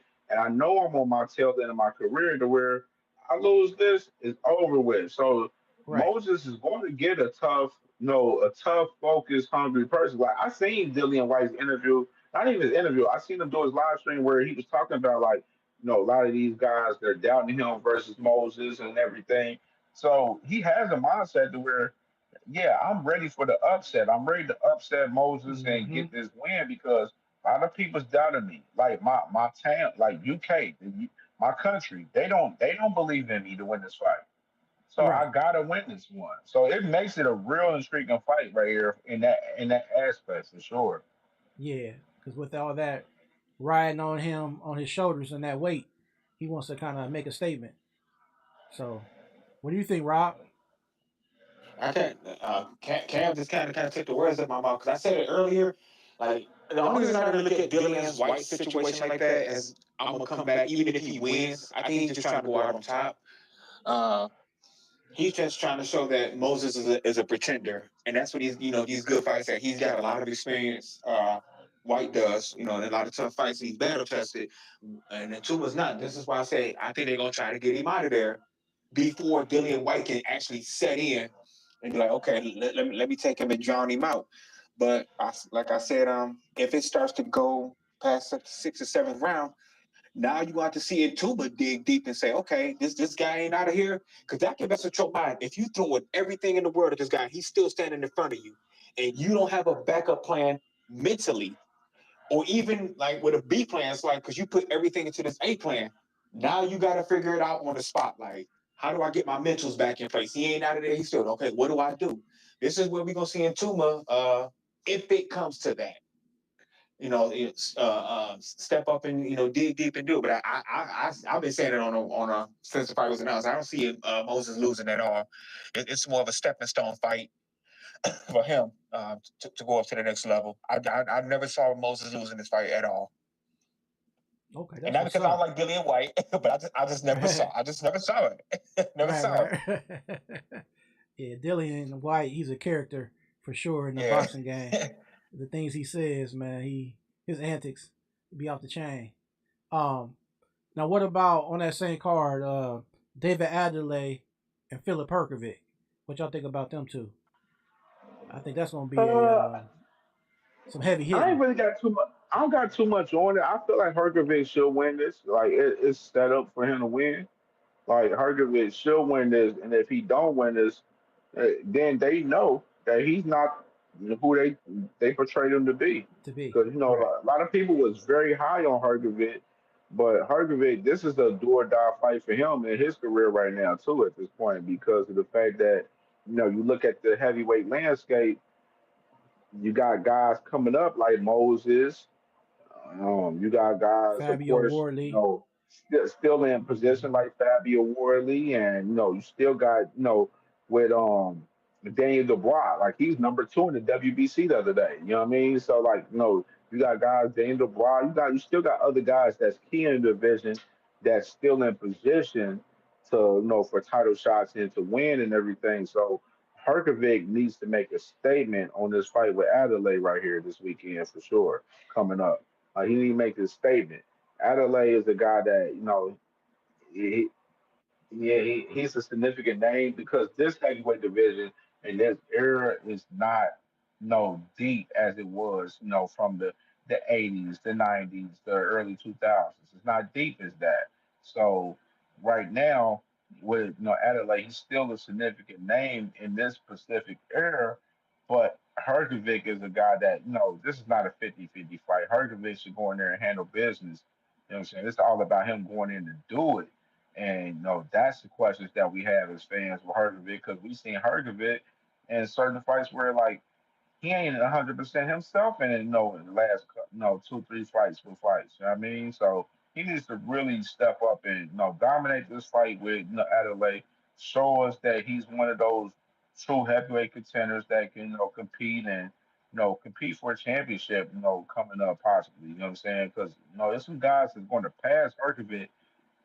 If he doesn't win this fight everybody's passed. A lot of these younger guys that we mentioned, some of the guys, they're passing them. Daniel Barr already passing, you know what I mean? Herkovic's not getting the shots that, the Barr's getting, of course. So, Mm-hmm. it's interesting to see how it plays out with Herkovic, man. He should win this fight, though, with Adelaide in particular, though. He should win this for sure. And that's a bad look. Speaking of a Herkovic, I can't remember exactly what happened, but he had an excuse on why he lost to Dubois, and I can't remember what he said in the interview. He said something was wrong with him. So, anyways, if that is true, he needs to make a statement on Saturday, or it ain't gonna look good when people start doing that. You know what I mean? Oh, I didn't win the fight because my shoulder was messed up, or this was going on, or I was kind of sick. It's like, bro, all right, you can't make that excuse again on this Saturday. So you better handle business against Adelaide. What you think, Rob? You still there, Rob?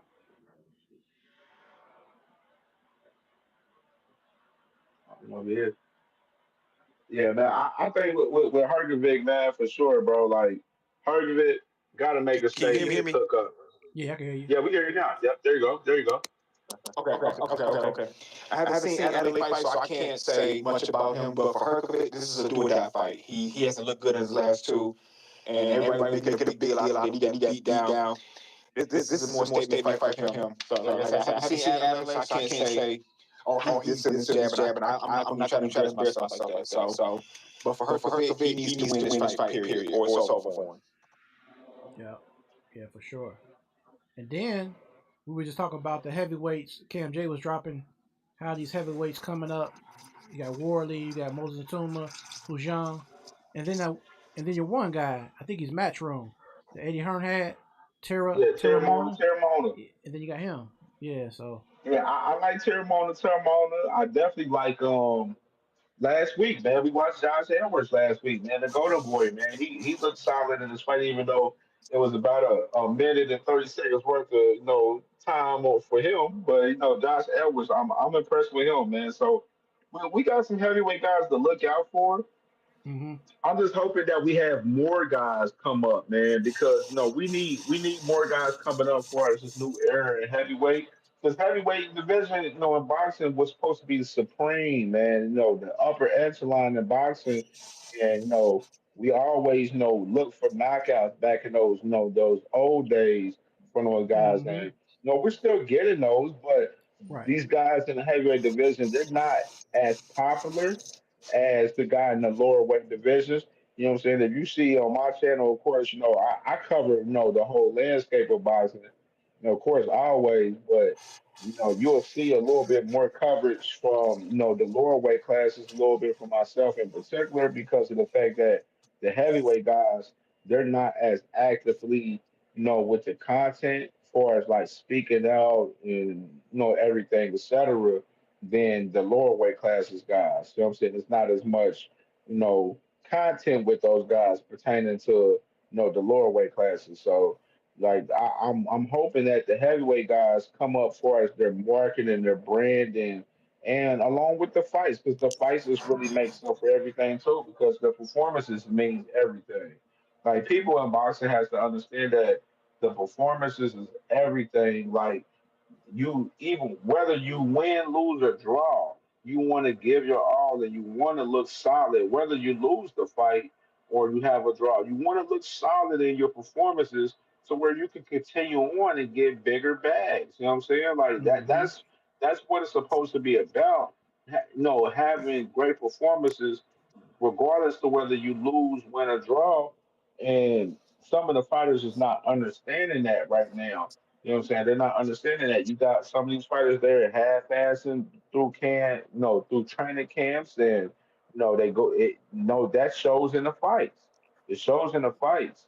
So where right now with boxing, you got a lot of guys right now there's more so on social media than they're getting ready for the fights and it shows in the fights.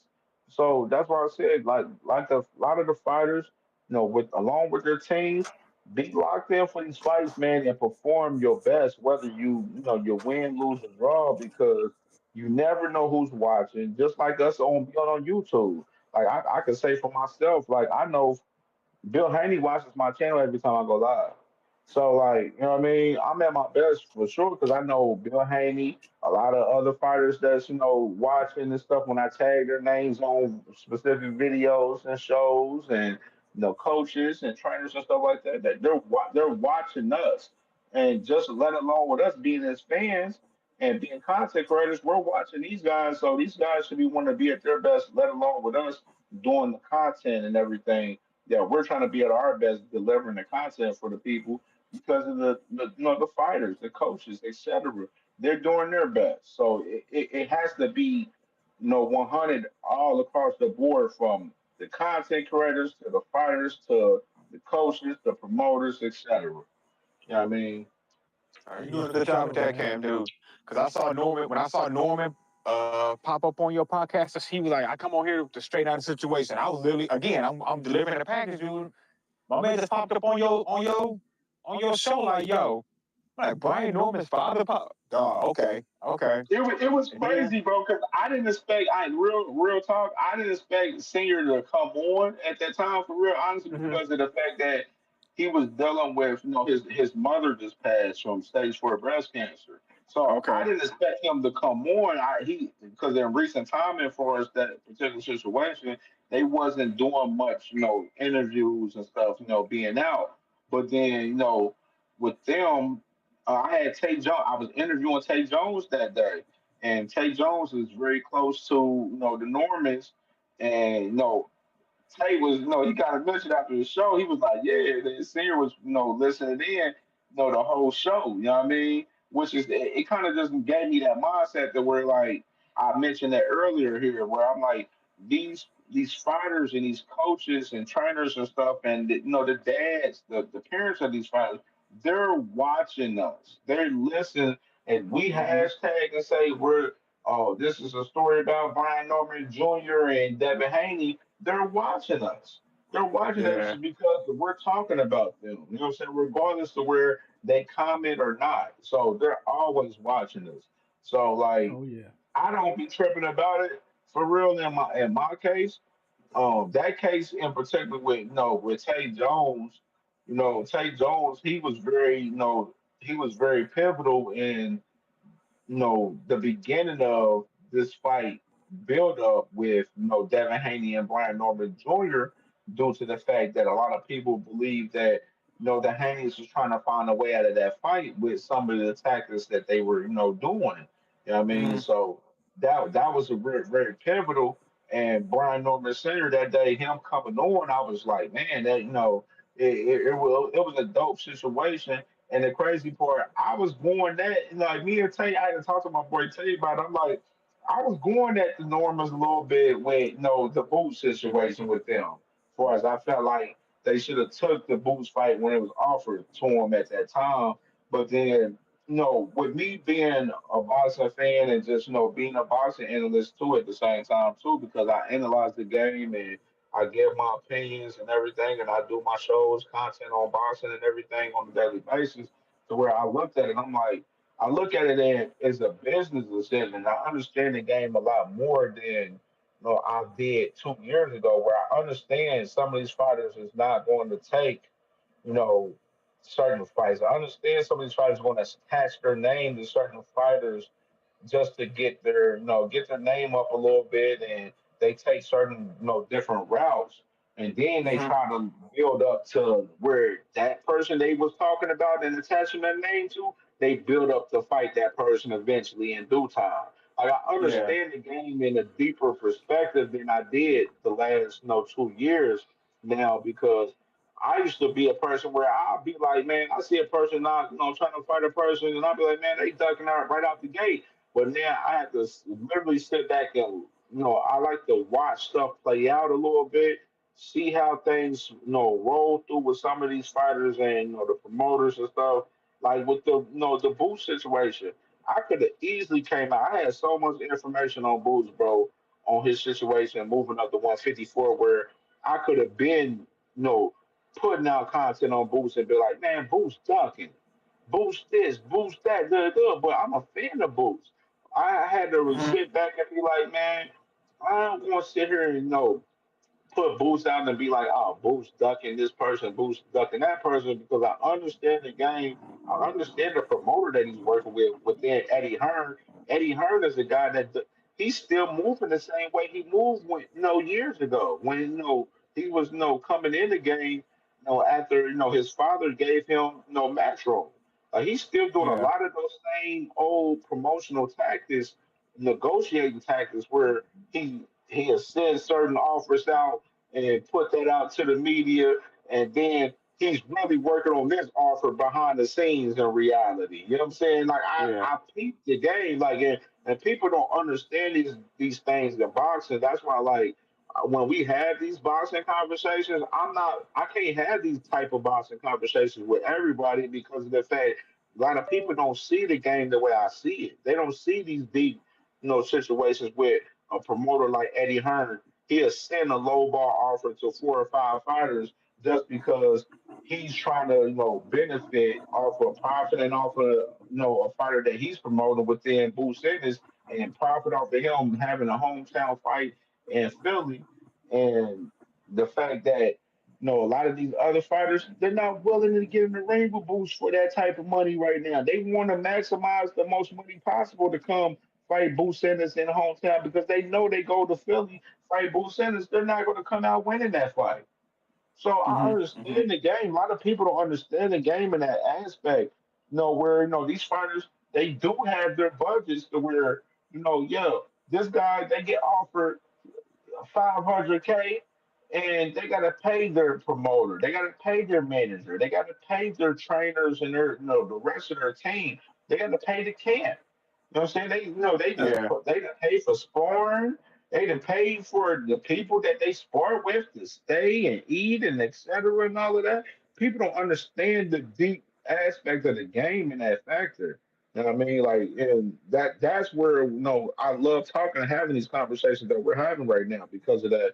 Because I love to pit people on and be aware of what's really going on in those particular cases for real. Because a lot of boxing fans don't know that. The casual boxing fan don't know that Manny Pacquiao that moved up several weight classes and he was knocking dudes out and stuff. And then when it got up to a real deal, when he fighting a guy like Juan Marquez several times, it was fights to where they felt Marquez took that fight. But then when it came to where it was a fight with Marquez where he stopped him cold blooded, one of the craziest knockouts in boxing history. You know what I'm saying? Ever. People believe that. You know what I'm saying? With Marquez, with Manny Pacquiao, let alone with guys like Roy Jones Jr. He was dominating back in the day and everything, and then he kept moving up as he moved up in several weight classes. He started losing in weight classes. Like people don't see these things. Yeah, for sure, Yeah. man. You. So I'm gonna get ready to wrap it up, man. I appreciate For y'all sure. following through like Oh, for sure. always for some good dialogue. And shout out Hey, to Cam. Joe Cortez again. Appreciate you coming on, sir. Yeah, Joe Cortez, man. Salute to him, man. Great, amazing interview, man. Y'all watch that on the playback. Make sure y'all hit that like button and comment in the comments, man. And give y'all opinions on for as Joe Cortez on everything he spoke on. Because I peeped, Jay, you ain't have to ask too many questions because he was just giving out gems as he go. Like Yeah, he was so yeah, happy just to give out some of the gems. You know what I mean? That that he, he's been involved for us the game for us, with him boxing, then him getting into the referee game and etc. like Joe Cortez gave out a lot of gems, man. It was great to get his perspective on, some of the boxing that's going on right now, as far as Canelo, Bud, and he said he didn't mention he didn't watch the Tank Roach fight 100%, but then he gave us perspective. He gave a gem on the Devin Haney Mm-hmm. situation too. I mean, as Yep. far as him coming up, what I mean. So he gave us some gems, man. And I appreciate that, man, for sure. I really truly do. I truly do. Hey, Yeah, Mike and man. Ben, I gotta get up out, man. But I'm All right. gonna keep searching for that article, bro. I swear, I think they took it down, man. If I get it, I will post it to both of y'all. Bet. Yeah. Yeah, you Put it in the find it, group man. chat. Yeah, you find it. Yeah, put it in the group Yeah. chat. I'm gonna run content on it immediately. Yeah. I ain't All right, playing. man. So, On the TKO, that TKO topic, bro. I'm like one thing, bro. Us as Americans, bro, and I gotta say this before we get out there. Us as Americans, we should want American boxing to do well at all costs, for real, because boxing lives here. You know what I'm saying? Of course, boxing is big in the UK. We know that. But boxing always been big in America, and you're gonna make your big dollars here for sure, always. You know what I mean? Everybody got to move accordingly. That's all. From the content creators, the boxers, you know what I'm saying, the promoters, etc. Like we all got to move accordingly in America, man, and keep this rolling. Keep this rolling for real. Yeah. You already know, man. All right, fam. Salute. Rob, y'all Salute, take brother. yeah. care, Salute, man. cuz. All right, man. Y'all take care of yourselves, man. Y'all already know, man. Make sure y'all subscribe to Cam J Network. Hey, we live every Wednesday, 6:30 p.m. Eastern Time. We live every Wednesday, 6:30 p.m. Eastern Time. And we'll be live next Sunday in the afternoon. I'll let everybody know what time specifically. But we'll be live next Sunday for the round table, recapping the fights next Sunday. It won't be on my brother, on my cousin, my family's time, 6 p.m. It'll be in the afternoon. But just trust that. So make sure, man, subscribe to the channel if you ain't subscribed, and make sure y'all tap in, bro. We're gonna be cooking up. We're gonna work on this content crazy this week. It's gonna be a good. We got some fight. We got a fight card this week, so we got some content to go over this week. So what I'm saying, appreciate my brother Bean, man. Make sure y'all subscribe to my cousin, man. Subscribe to him, man. He's doing great work. Great work today with Joe Cortez. Salute to JC. That's my dog, Jay Sizzle. You feel me? And we working, man. We working, man. We gonna keep working, man. We gonna keep pushing this content on this boxing, man, for sure, brother. Yes, sir. For All right, sure, fam. Tazo. Yep. So, y'all, it's a wrap. We had a great segment tonight. Make sure to please uh, tap in and tell a friend about Ring Walk. In the description area below, there'll be a link for the merch and stuff like that, the hats. Um, Also, don't forget, once again, In Your Face magazine. You know, it was put together very nicely by Kev McFly, Lando, aka Trill, and their partners up in Cleveland, Ohio. So shout outs to their partners up north in Cleveland. So In Your Face magazine, affiliated with Ringwalk Boxing Podcast, and I will catch y'all on the next round. Peace.